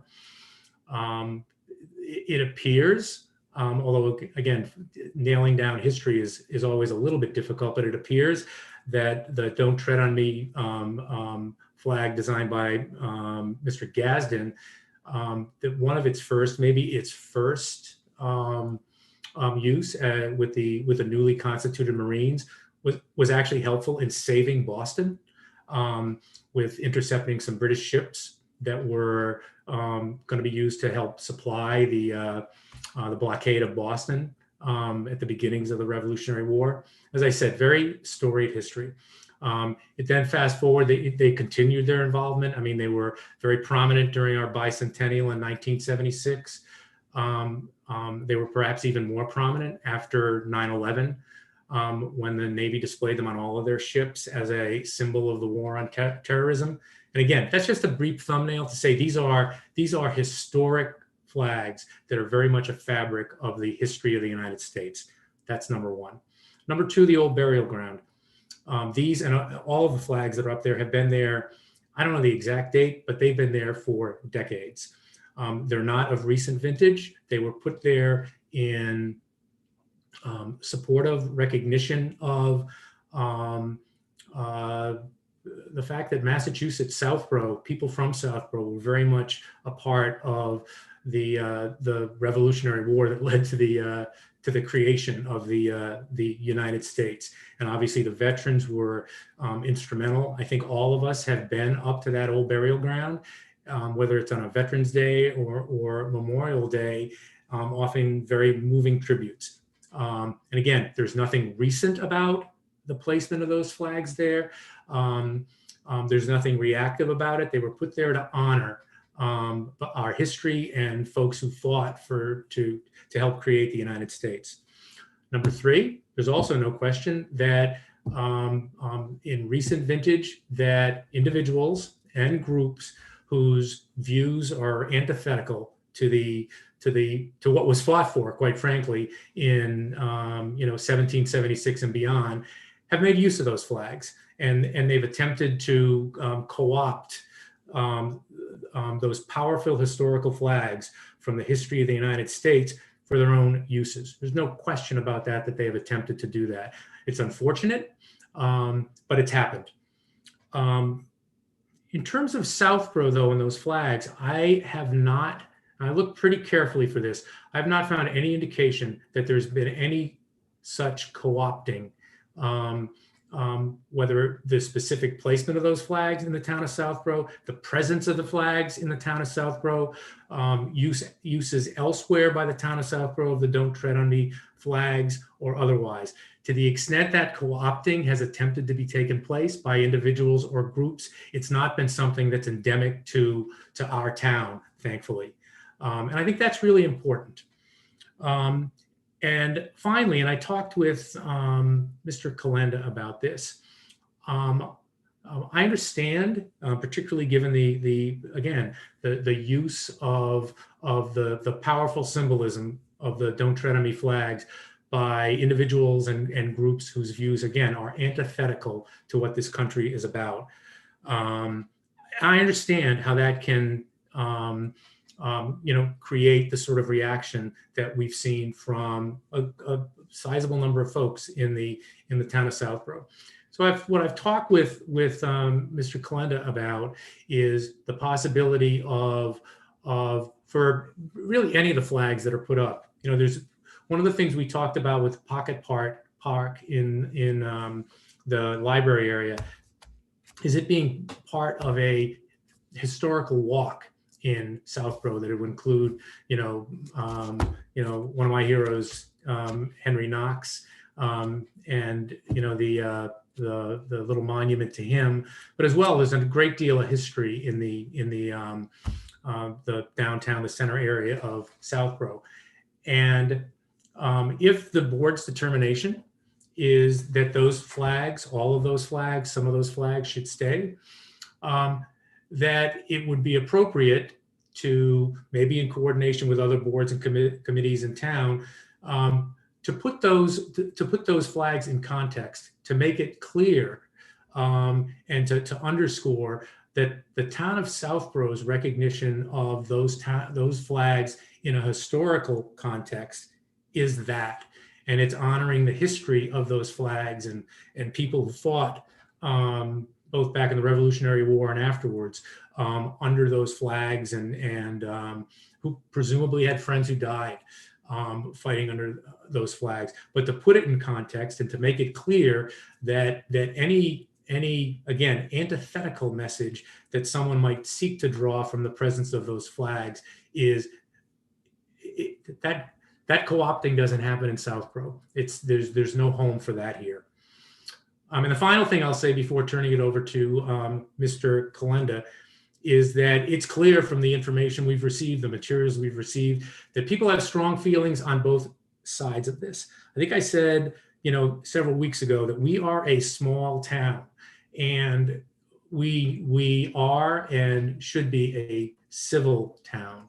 And the fact that we disagree about this, and on a wide spectrum of views, I suspect, that's all that should be, that we disagree with this. We have different views. And Vanessa, I am going to be very careful. I'm going to ask you, if I think that any of the comments that anyone makes during the course of our discussion tonight cross the line into anything that implies anything other than folks being thoughtful and honorable about their views here, I'm going to have you cut them off, period. So anyone who might want to weigh in, you are forewarned that this is going to be a civil discussion. I'm not going to have any tolerance for any sort of personal attacks or suggestions that, again, people's positions on this issue, one way or the other, are anything but thoughtful, honorable, and in their views, in the best interest of the town of Southborough. So with that, before I go to Mr. Kalenda, does anybody on the board have anything to add to the unfortunately longer than I had hoped table setting for our discussion? Okay. Mr. Kalenda is being brought over. Dan, do you want Steve Wynant to be brought over as well, or? Yes, please, Marty. All right, and anyone besides yourself and Steve? So right now, Steve and I were asked to represent the veterans. So, but there may be others who may raise a hand and may want to speak as well. Fair enough, I get that.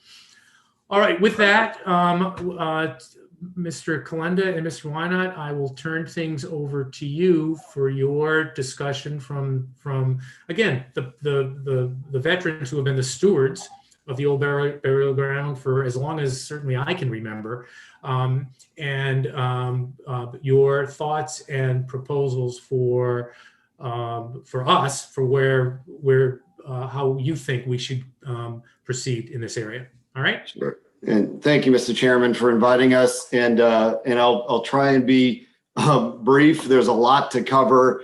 I do want to, and I asked Vanessa in a little bit, I do want to go over briefly the history of the flags, including the Gadsden flag that are at the old burial ground. And I do have some comments that I'd like to make. In fact, although after hearing Mr. Healy's opening, I was almost, if I were still fortunate to be on the board, I would ask to move the vote. So again, thank you for that. And we as veterans respect everyone's opinion. We fight for the right for everyone, for freedom of speech, for people to express their views, to freely and peaceably assemble. We fight against oppression. We fight against racism. We fight against those things that go against our Constitution. So, and we also fight for history. Over the last few weeks, an issue was created, and I accentuate that word. We think this issue was created. First through what we believe were just anonymous complaints about the Gadsden flag in particular and some other flags. Commander Wynant and I heard from many of our veterans regarding the issue, and there wasn't one veteran that responded to us in the negative. Wasn't one veteran that thought that any of those flags, including the Gadsden flag, should be removed. And we are requesting that this board leave those flags as is. The historical nature of those flags cannot be understated. They've been there for decades. But just one thing, Mr. Chairman, before I continue, I do want to stress, as I've done before, that when this issue was created, there was a verbal threat made by Mr. Wyshan, the current chair of our historical commission, against Mr. Wynant, that either he remove the Gadsden flag. Hey, Dan, I'm going to jump in. Okay. Yep. And that's been something we've discussed here. And I've made it clear that that's something that I think should be addressed down the line. I really would like to avoid discussion about, I hear you, but I would like to avoid discussion about anything other than the table setting that I did leading in. So Thank you, Mr. Chairman. okay. So, and I agree with you, as you stated before, the fact that certain factions may have taken a historical flag and made it a symbol of their own doing does not in any way change the historical nature of those flags. From my perspective, were it that easy to do so, history would be replete with flags, documents, markers, symbols, you name it, that change every time some individual or group chooses to reclassify it in their own personal way. History is history. It needs to be learned, understood in its historical context. Misguided people can misappropriate anything, including a flag. It doesn't change its historical significance. This Gadsden flag was created by Christopher Gadsden in 1775 during the American Revolution. It was seen as an inspiration to colonialists fighting British rule. And throughout our nation's history, men and women serving in our military have carried flags into battle. In fact, as we all should know, there is a man buried in our cemetery who was the recipient of the Medal of Honor. His role in the Civil War was to carry the flag. And if he fell, then someone else would pick up that flag and carry it forward. So the flags have been an inspiration to many fighting on behalf of our nation for centuries. And at this point, I would like to just briefly go over a few of the flags that are there. So I don't know if Ms. Hale is able to show the different flags to folks. Yep, hang on one second. Thank you. And Mr. Chairman, if I go long, please give me a 3-minute warning. If I go even approach 15 minutes, I hope not to. You're 5 minutes in, Dan, so you're in good shape so far. All right, thank you. So first one is the Fort Moultrie flag. This Liberty flag was designed by a commission in 1775 by Colonel Moultrie to prepare for war with Great Britain. His forces eventually led the British to withdraw, saving Charleston. So that's some brief history on that one. The Bedford flag is next. That one, Nathaniel Page took it into the battle at Concord. These flags served as important rallying points on the battlefield of the 18th century. That Bedford flag came to be a symbol of the early American Revolution, and also, and specifically the militia's resistance at Concord. The next one is an interesting one, the Bunker Hill flag, and it's neat because of at the top left, you'll see a green pine tree.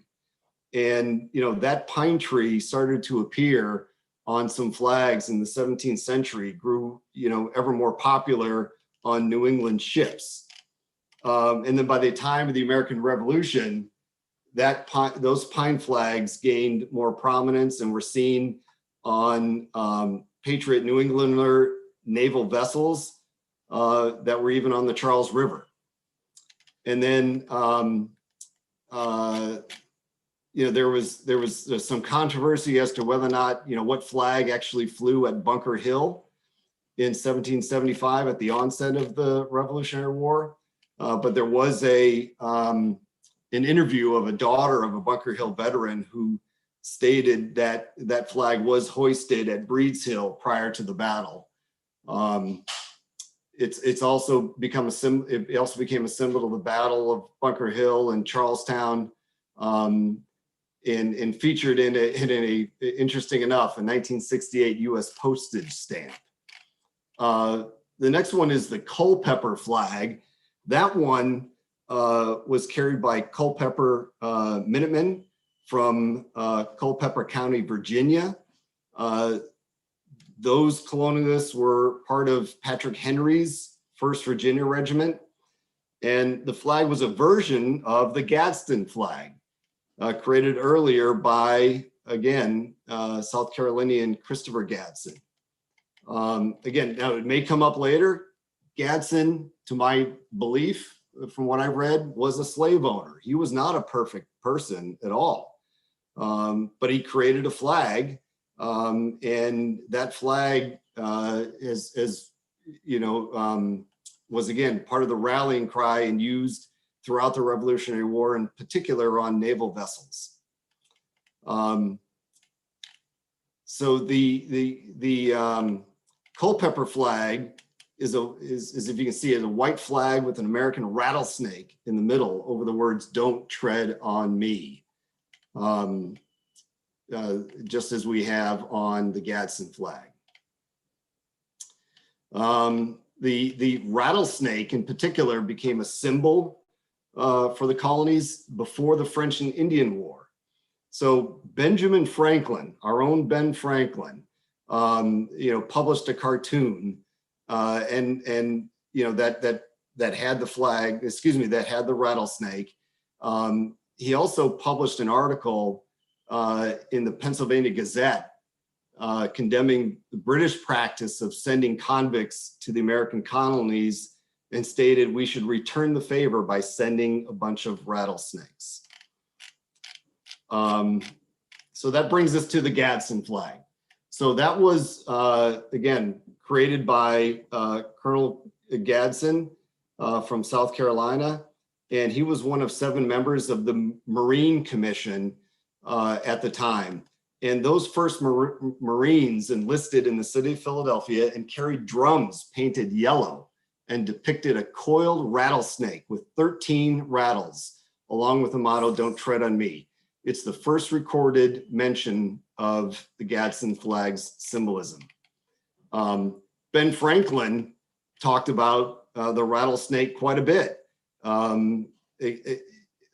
He stated, quote, "She never begins an attack, nor when once engaged ever surrenders. She is therefore an emblem of magnanimity and true courage. She never wounds till she has generously given notice, even to her enemy, and cautioned him against the danger of treading on her."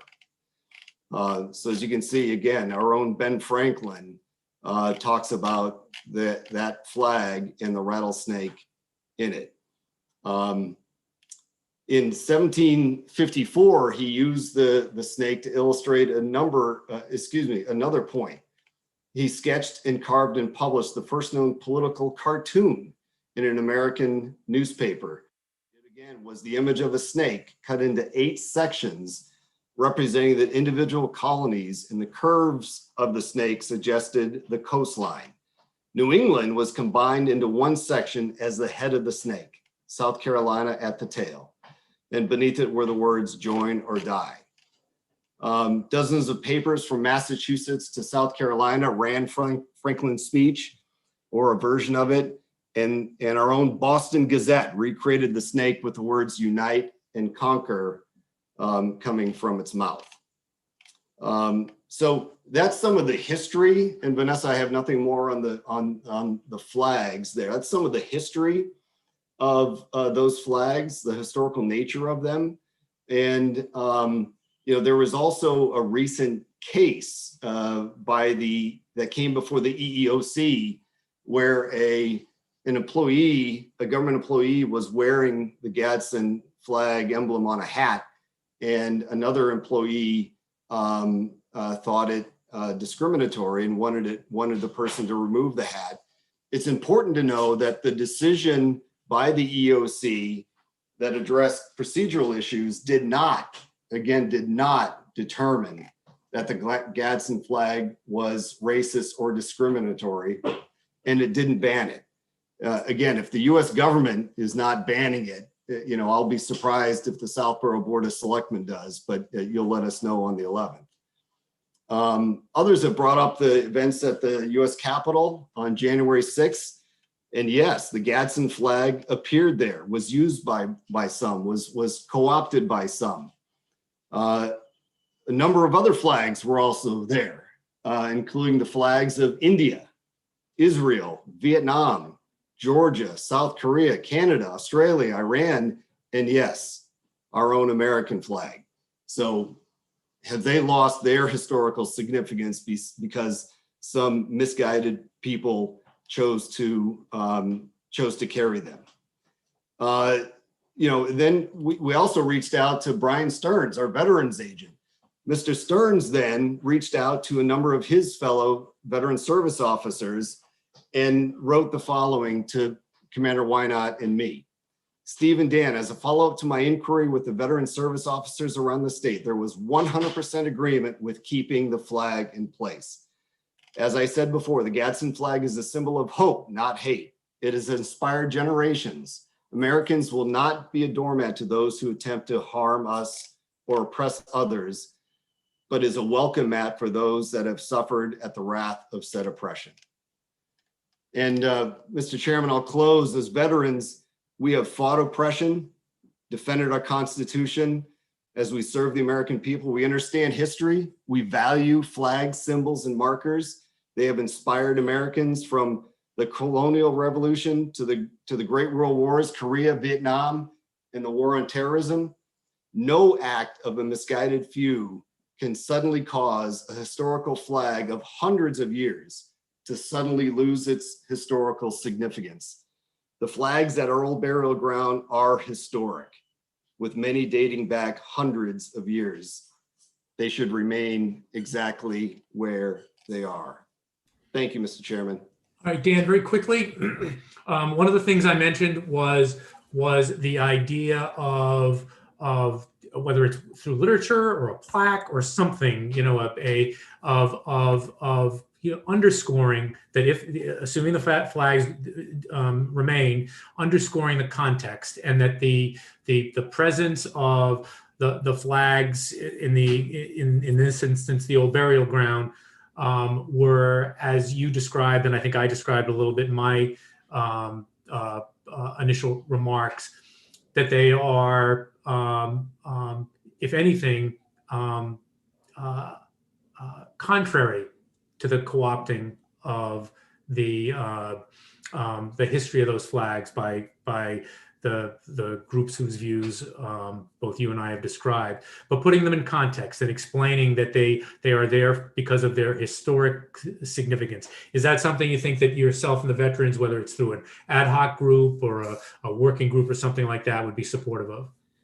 Mr. Chairman, I'll say completely supportive. So, again, I think we have to learn from history. Part of that is in any way that we can provide a placard with information about flags. I try to do some of that tonight in a pretty quick fashion. You did it, some of it earlier.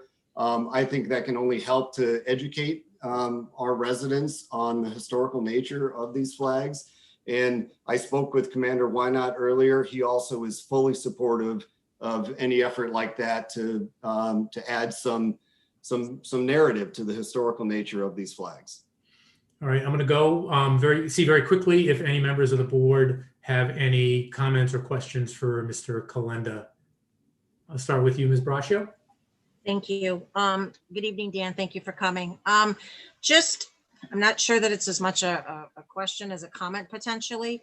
So I did have the opportunity to speak to, there's some of the military contacts that I have as well. And one of the things, and I guess it's more to share with the board as well as our veterans and anyone listening, I asked their thoughts on this particular flag, and he agreed it's a hot topic right now. And he said, it's standard on our sleeve. I wear one on my NWU camo uniform and was flown on the front of all Navy ships, first called Union Jack, not Gadsden, from 2002 to 2019 as the mission was global war on terror. So Dan, I didn't know if you're aware that our, or maybe even Steve, that our Navy officers currently are wearing this patch, and they did from 2002 to 2019 on their military camo uniforms. Yes, Ms. Braccio, thank you for that. So to my understanding, and I'm an Army guy, but to my understanding, many naval officers, enlisted personnel wear the version of the then Gadsden flag. It's the Union Jack. It has the snake coiling through red and white stripes, which I believe are 13 stripes. And it also has the words "Don't tread on me." Those are worn by naval personnel to this day.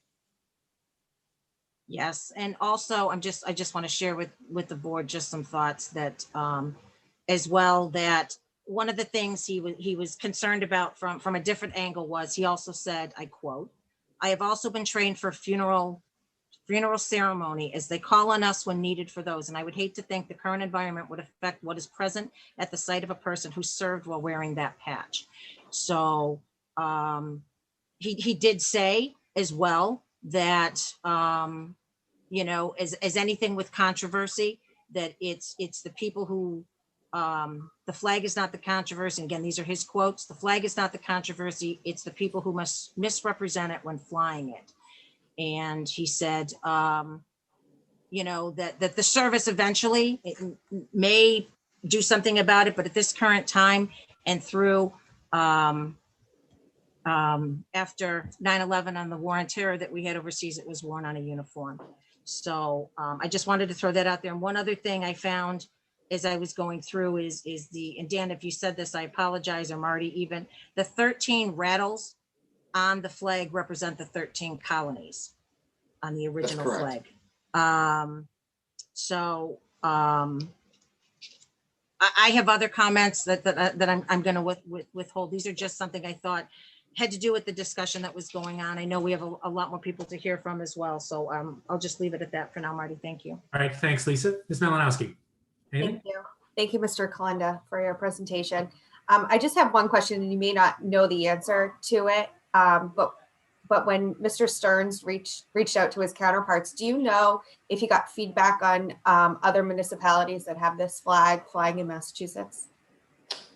Well, I know that when he had reached out to a number of his fellow veteran service officers regarding the Gadsden flag, and as to whether or not, you know, it remains historic, has it been, you know, has its significance changed in their communities? And they were 100% in agreement that the flag is historic. They knew that this was something that was happening in the town of Southborough, and there was some anonymous complaints by some who wanted it removed. They were in unanimous support of the veterans of Southborough in requesting that it remain along with the others flying there. Okay, thank you. Yes, ma'am. All set, Chelsea? Mr. Shea. No questions or comments from me right now. I look forward to hearing from all who wish to speak tonight, though. And Mr. Stivers. Same comment as Mr. Shea. Thank you. Okay. Steve, you were there. Are your thoughts covered by Mr. Kalenda, or do you want to weigh in?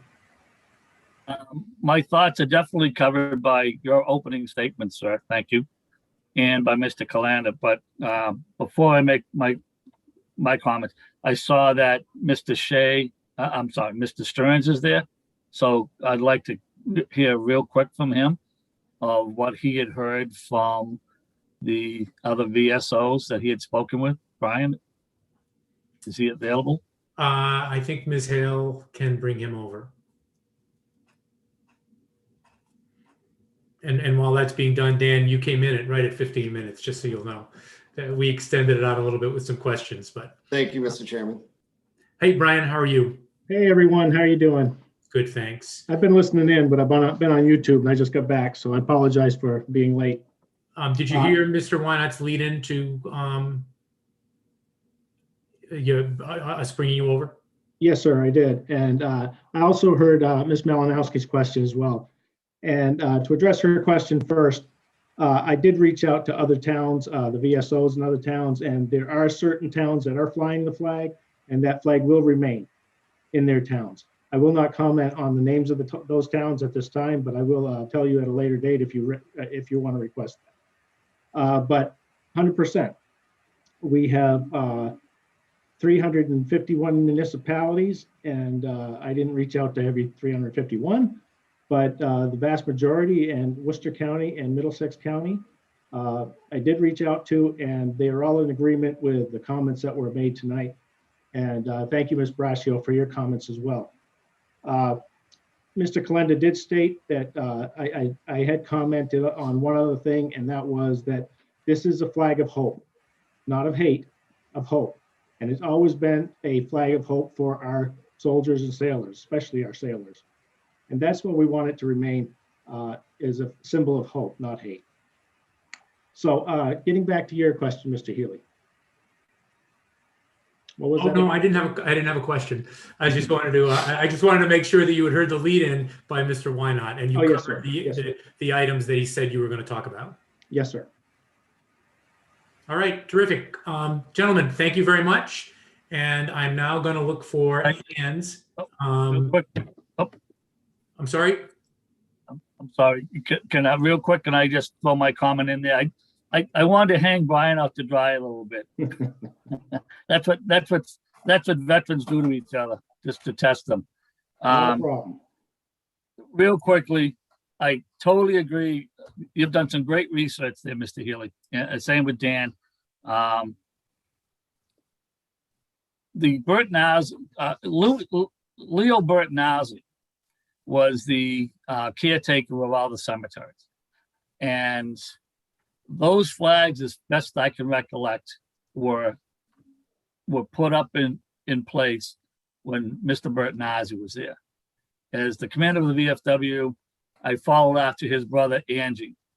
And when I took over as the commander, that was one of my goals, was to ensure that those flags continued. And I am quite sure that Mr. Bertnazzi would never do anything to offend the town of Southport. The Bertnazzi family was well respected in this town, especially Leo, for what he did at the cemeteries. So those flags were flown to represent our country from the Revolutionary War. Do I think Mr. Bertnazzi went back and researched each and every one of them? I seriously doubt it. But I'll guarantee you there was no malice in this man's heart. The same with Angie and the same with mine. Those flags represent those that are buried. And I thought I had heard a comment in the past that there were no Revolutionary War soldiers buried at the old burial grounds, which is incorrect. I have a listing of the 50 that are buried there, which is why we put the Betsy Ross flag on each one of them just prior to Memorial Day, to celebrate and to honor their service to this country. As Dan mentioned, with the Gadsden flag and Ben Franklin, the sliced snake, which was to represent the 13 original colonies in their fighting to gain independence from England, which we did.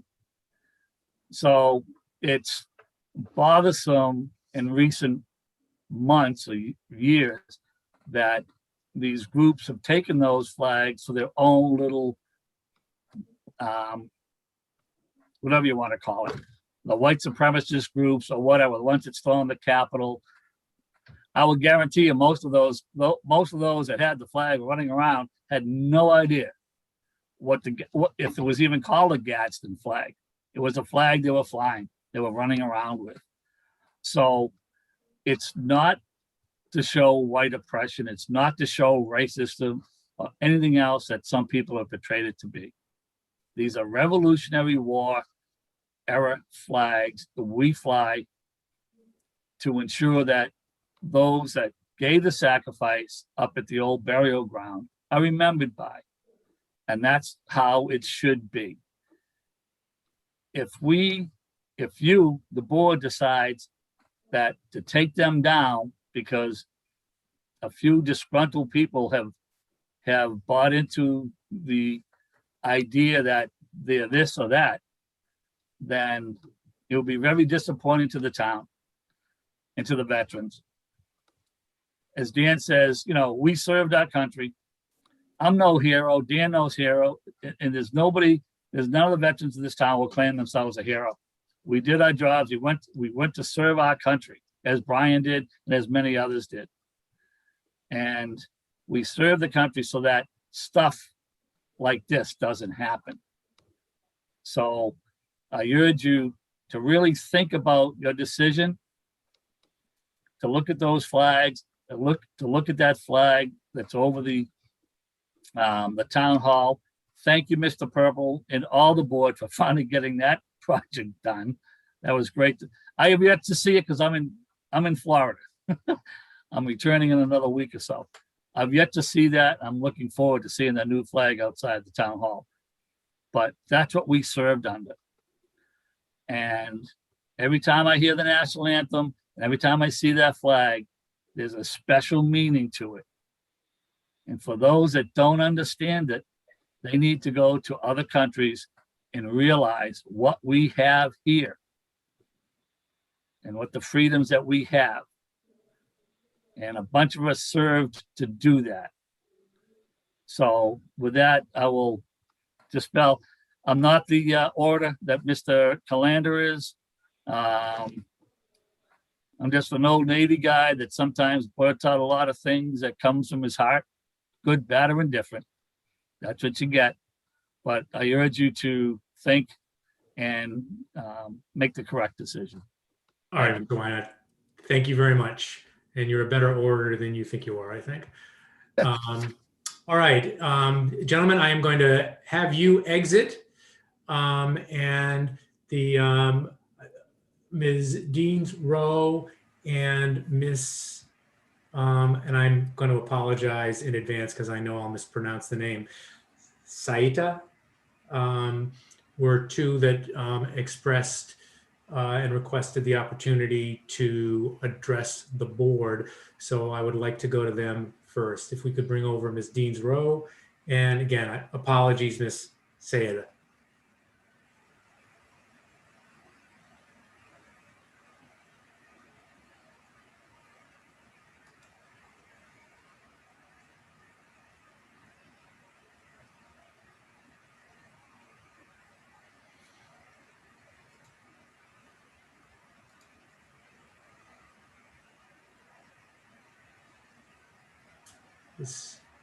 Is that not working? Oh, there we go. All right.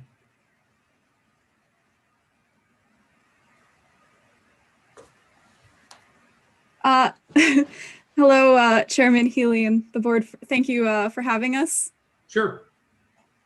I would like to start by just clarifying that myself and Ms. Saida don't believe that this flag was placed, when it was placed in the 90s, intended with the intention of conveying a message of hatred or discrimination. And the people who put it there, when they did, there's no way they could have envisioned the way it was going to be used in the coming decades. So there, I want to be abundantly clear that we aren't placing any blame on them for that happening, or the fact that that is a message that is often conveyed when people see that. I would also like to, on the note of Mr. Gadsden, I'd like to clarify that he wasn't just a slave owner, he was a slave trader. And the Charleston Wharf in South Carolina was a slave trading site where as much as 40% of enslaved Africans were brought through. And that was, I think that was notable. I would also like to bring forward the petition that I started on March 14th. It's since collected 262 signatures, and that's just from what I could get by putting it on my Southborough and sharing it on social media. I'm sure there's probably people in the town who did not see it or have the ability to sign it that would have if they could. The Gadsden communicates an unintended message of hate and division toward people of color because of its appropriation since the 90s by multiple national extremist groups, not just at the insurrection in January, not even just in the past 5 or 10 years. It's been used pretty widely by hate groups for about 30 years now. And so to most people of my generation, this flag has often been seen as a symbol for hatred and anti-government extremism. So to the younger generations, we don't have that time before it was used as that, as a reference point for what it means. To us, that's what it is. I'd also like to say that I do want to honor our veterans and I want to do it properly. My grandfather served in World War II. I think it is very important to honor our veterans and the work that they did to fight for this country.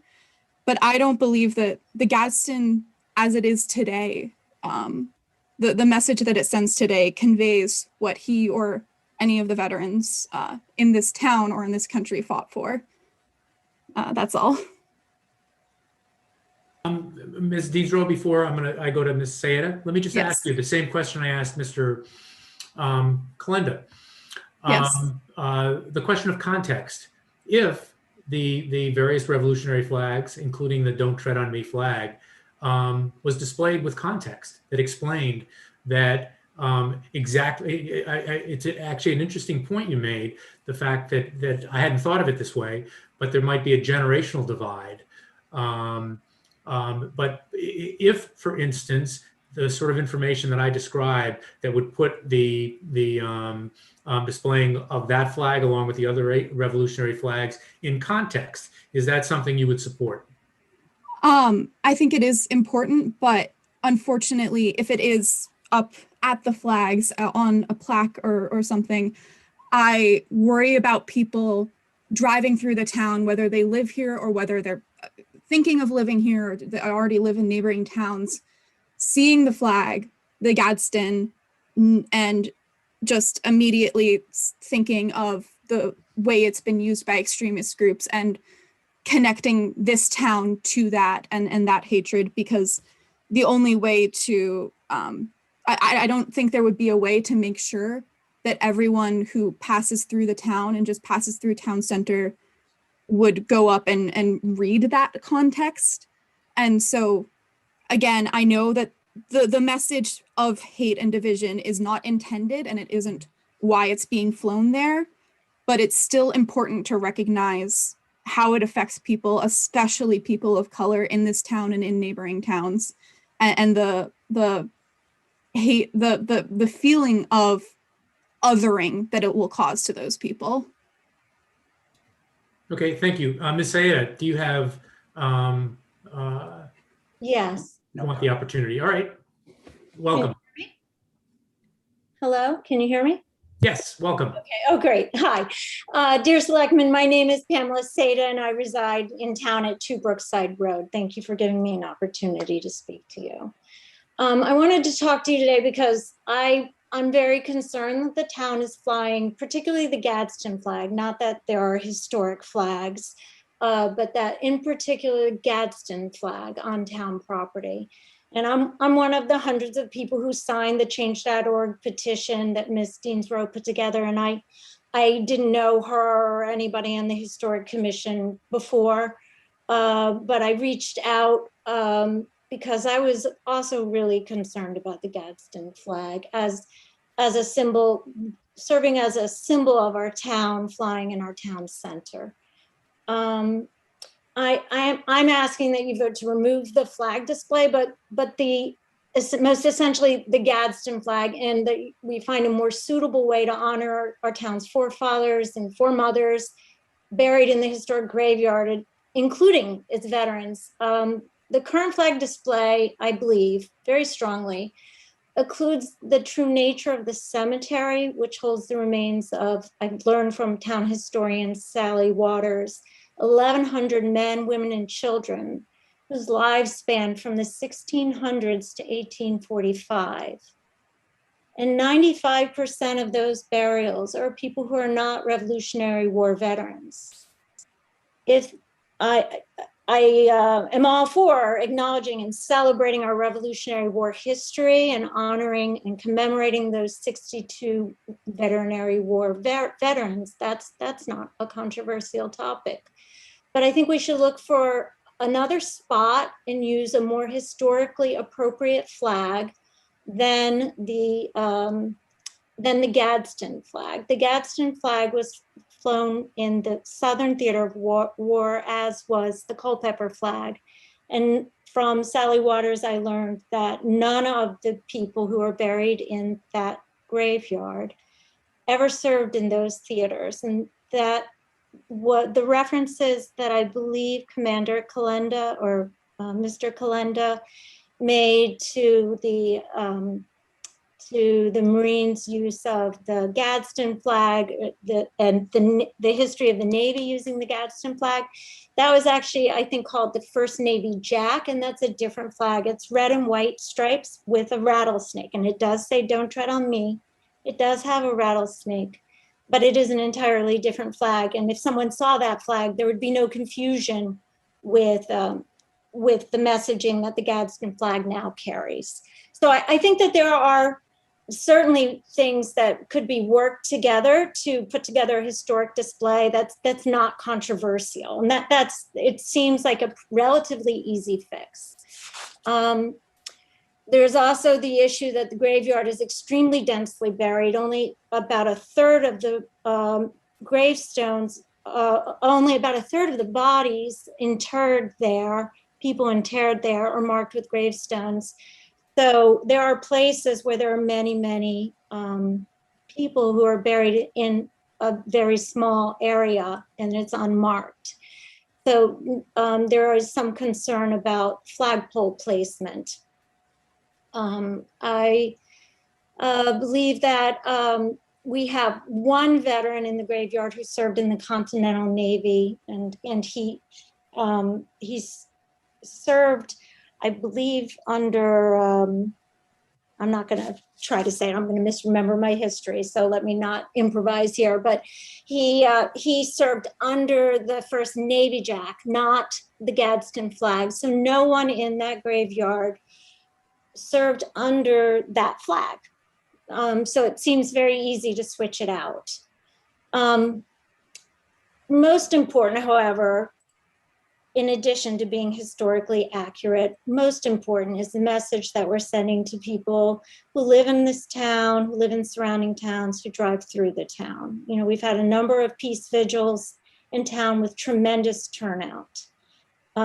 There's a lot of upset, most recently about a potential lynching in Hopkinton. Hopefully that's not what happened, but these are very salient and volatile and emotional issues. And I think it's important that we respond to modern times, and that our messaging, our symbols are truly reflections of our values in a way that provides clear messaging. The meaning of the Gadsden flag has changed. It first, became wrapped up in politics a bit with the Tea Party, but the alarming shift that came up, obviously, as has been discussed, is its strong association with extremist groups and with hate messages. And just like other symbols have changed in meaning over time, the Gadsden flag has been redefined by anti-government and white supremacist extremist groups that have co-opted it and who regularly fly it. You know, if you look on the news, you'll regularly see this flag associated with these acts of violence. We most prominently and alarmingly, we obviously saw it at the January 6th insurrection and August 2017 Unite the Right rally in Charlottesville. The Las Vegas cop killers chose the Gadsden flag and the swastika. They paired the two to cover the bodies of the police officers they murdered in June 2014.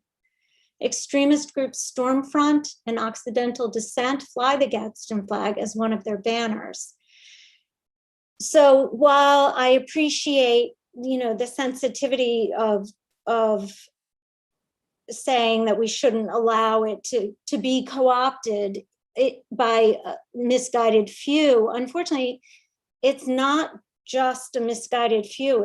It's actually quite a large and prominent and ascendant movement in this country that I think it's important that we recognize that this is no longer an issue of a misguided few.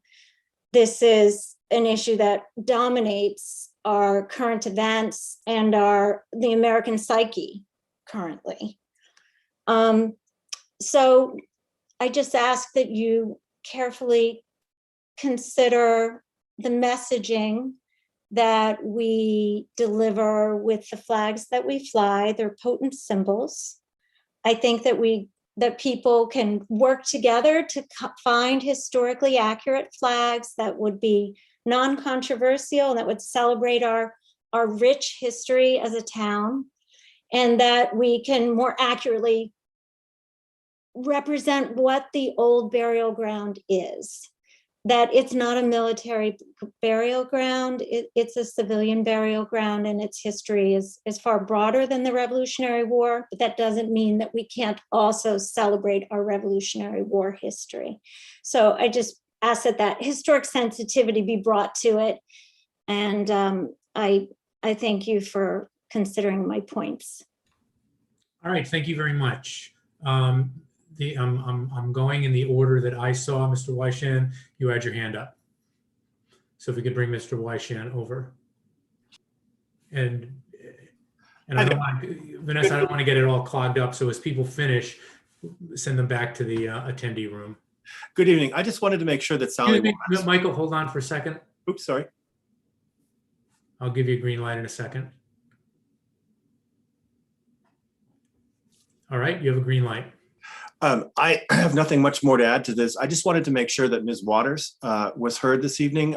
Is she in the audience? Obviously, we can't see that from here.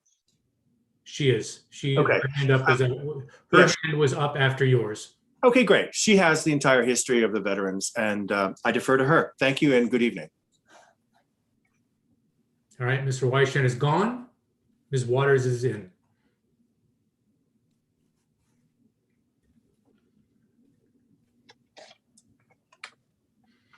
Ms. Waters, how are you? Oh, I'm fine, thank you. Thank you for giving me the opportunity to speak.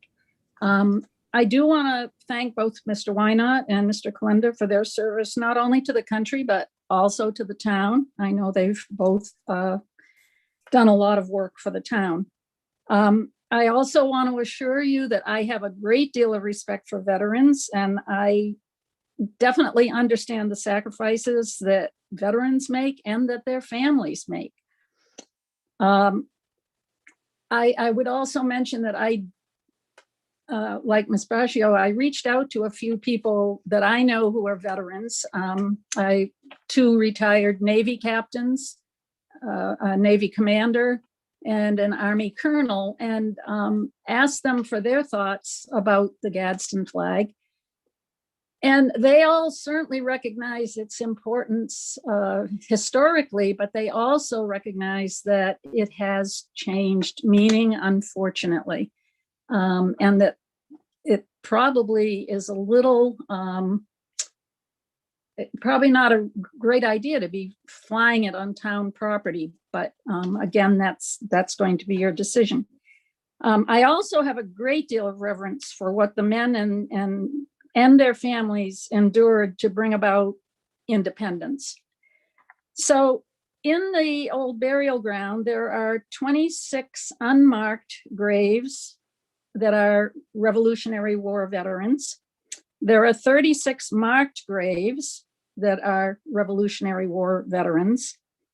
And just a few statistics, I'm not going to bore you with a ton of them, and I think they're quite amazing. 38 of those men answered the alarm of April 19, 1775. 7 saw no further service. 14 of them spent 3 months in Cambridge and Dorchester Heights. 18 of them marched to Bennington and were there after the Battle of Saratoga, because there was a group of British that went to try to get Bennington, and they did not. There were about 10 that served either at Ticonderoga or West Point.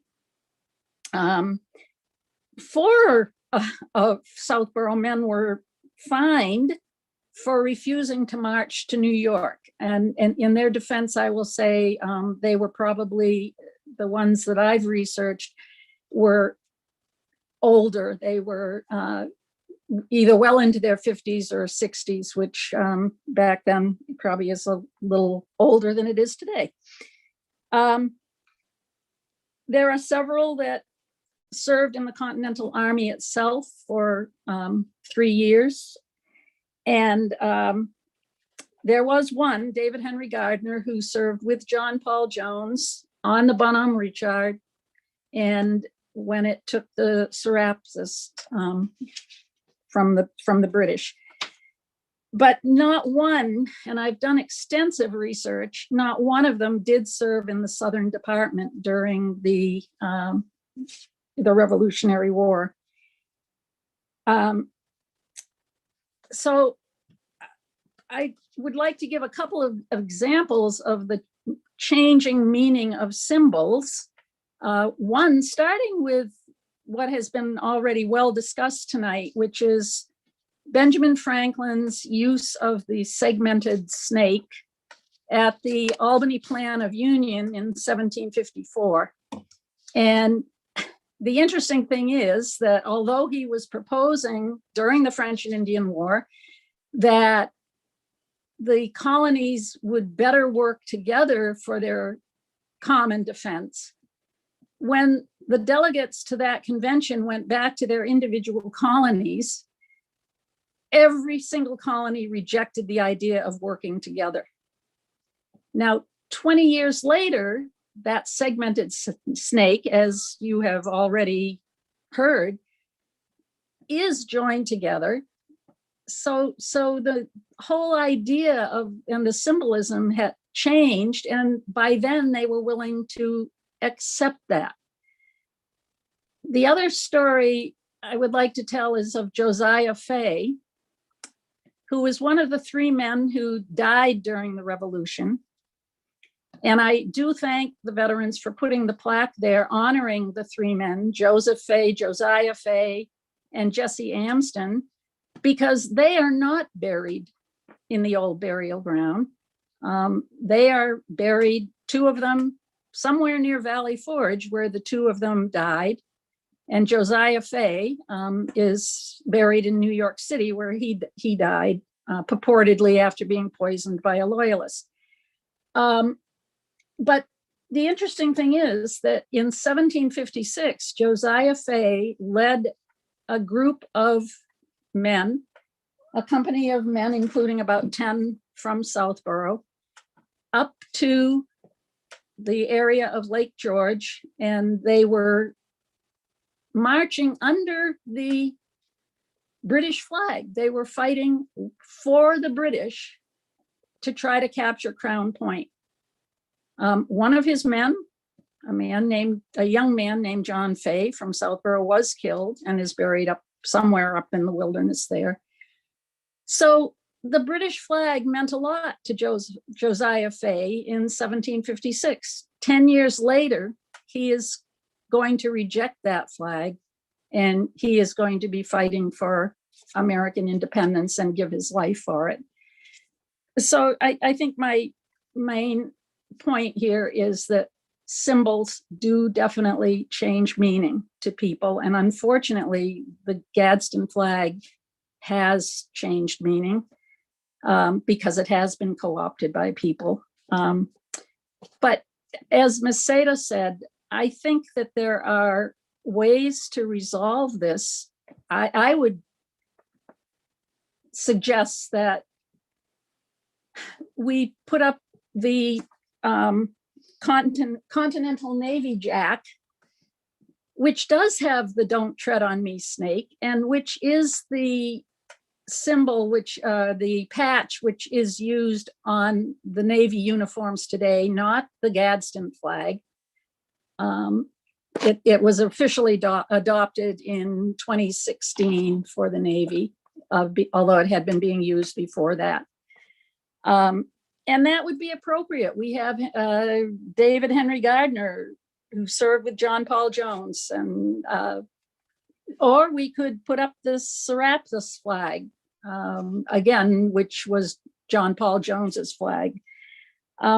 We had 18 men that went to Bennington, Vermont. Why not put up the Bennington flag?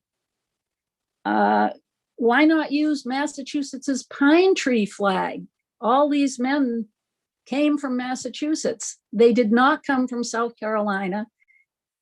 And so I find it hard to understand why we would have to have the South Carolina and the Virginia flags. I would like to see historically appropriate flags being used, historically appropriate to the men who are buried there. And I really urge you, when you do take a vote on this, to please not make it a question about personalities in 2021 Southborough, but about the men who are actually buried at that old burial ground. Thank you. All right, Ms. Waters, thank you very much. I see one more hand raised, Ms. Deans Rowe.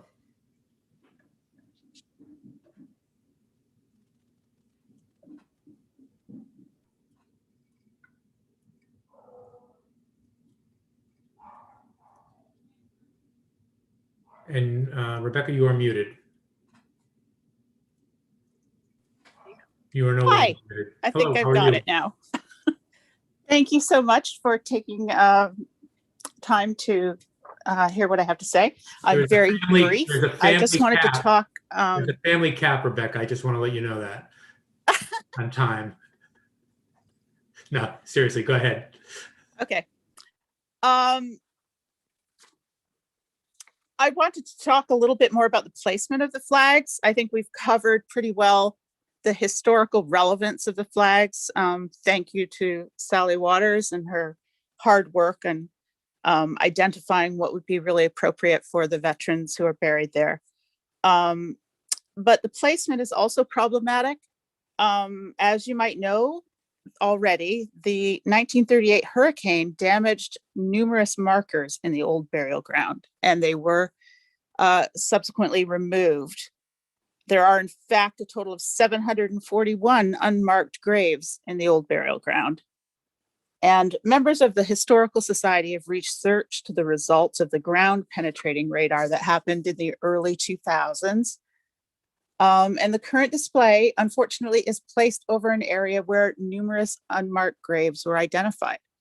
And I think it goes without saying that it's not respectful or desirable to put the flagpoles in an area where people are buried. And I know that this is absolutely, it was not known and it was not the intention when they were placed there. But knowing what we know now, I think it is appropriate for us to find a different place. And I will concur with the others who spoke also, something more historically accurate to Southborough and to honor the people who are actually buried in that burial ground. And I also want to reiterate that you know, this isn't about not supporting veterans. I think pretty much everyone does. As my daughter noted, my father was a sergeant in World War II, and his father was also in World War I, and a descendant of numerous veterans dating back to the Revolutionary War. I respect their service and I support acknowledging their sacrifice, but I simply ask that the acknowledgement be historically relevant, culturally sensitive, and properly placed within Southborough's most important historic property. Thank you. All right, Rebecca, thank you. I do not see any more raised hands, and so I am going to close the discussion on this issue. Going once, going twice. All right, for discussion by our board and whatever action we choose to take or not take at our May 10 meeting. Are folks fine with that approach? Okay. Yep. All right, and we had a big crowd of attendees tonight. I thank all of you for being here. I particularly thank the folks who weighed in. As I said, I read a lot of history. I learned a lot more about flags and just in the last 10 minutes about Southborough history, and it was very educational and informative. Will definitely help with the decision we have to make. So again, thank you all very much. With that, town meeting preparation. Now, Mark, you hate when I do stuff like this. But do we have to do this tonight? And would it be easier to do it on May 10th? Or do you just want, it just seems to, and I'm fine doing it tonight. I went through the list and there are 21, I think, Board of Selectmen articles. And it just struck me that since there are 5 members of the Board of Selectmen, that just grouping them by 4 groups of 4 and 1 group of 5, and you know, if you get the luck of the draw to go first, you have articles 1 through 6, and you know, 7 through 10, 11 through 14, 23 through 28, and 29 through 33. There are a couple of jumps in there. Is that the way it's been done and organized in the past, or has it been done differently? So I think that's the way it's been done in the past. I think that, and Lisa's nodding no. No, I know what, anybody can correct me on this.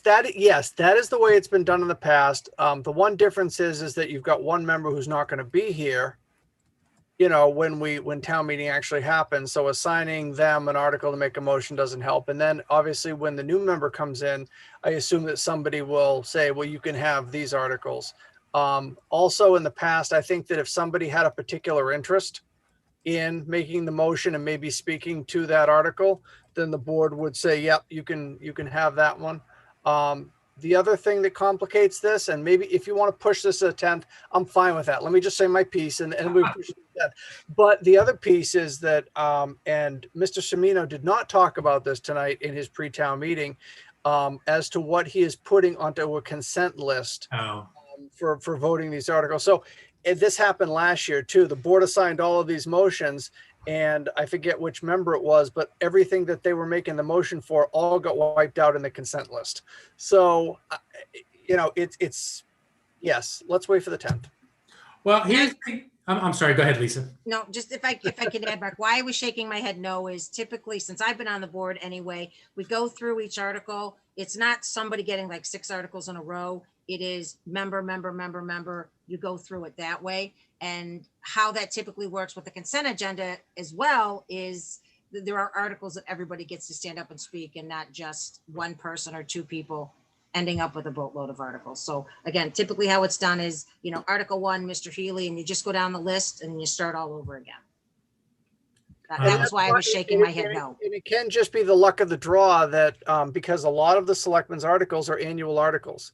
So a lot of those are going to get put on a consent list, and it may be that, you know, there's only 1 or 2 of you that may end up making a couple of motions on articles. So I will tell you, if I end up drawing the straw that doesn't have to make any motions, I'm not going to be upset about it. I actually have 2 that I want to talk about, 28 and 29, I think it is, on the speed limit things. But other than that, I'm totally indifferent. Why don't we do this then? Why don't, if there are, you know, for instance, I should talk about the pilot stuff. If there are articles that, Mark, why don't you do this? Send out your best judgment. And again, if you're wrong on a couple, no big deal. But your best judgment on the ones that are likely to end up on the consent agenda. Send that to us in the next day. Then we will, of the non-consent agenda items, we will send back and identify ones that we would like to be responsible for moving and addressing. And then I understand that the timing is weird with the election and everything like that, but you know, so be it. You know, somebody's going to get elected on May 11th, and they're going to get what's left over. That is the reality of it. Right. Okay. All right. Is everybody okay with that? Okay. And Chelsea, the immediate thing that went through my mind is that when Mr. Semino makes the motion for by consent, that I suspect that you will object. Man, I have a pretty rough reputation.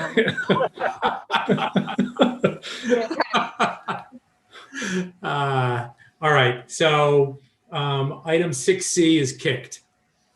And so our last item is number 7, public comment. And we do have some folks who have hung in. but going once, going twice. I move to adjourn. Second. Shouldn't we say fond farewell to Mr. Shea and thank him? No, we're going to see him on the 10th. Not We'll see done him on yet. the 10th? Okay. One more chance, huh? Look We're how going to see happy him on the 10th. No, you're absolutely right. And we will bid him a well-deserved fond farewell. But we will do Fireworks and a cupcake with a candle in it. so don't Don't pull a exceed the fast one. dollar value with that. So I have to, don't get me in trouble with the ethics commission on my last day. $4.99. Exactly. Don't Marty. pull it. I'm sorry. Go ahead, Lisa. The 10th might be a nice meeting to meet for the first time all together in the same room. If we could pull it off, that'd be great. Yeah, it would be. I think we've made our preferences felt, and I think it's in very good hands with Ms. Hale and with Jay. Agreed. They both sound excited about, and they're looking for ways to push the envelope. So I move to adjourn. Mr. Stivers seconded.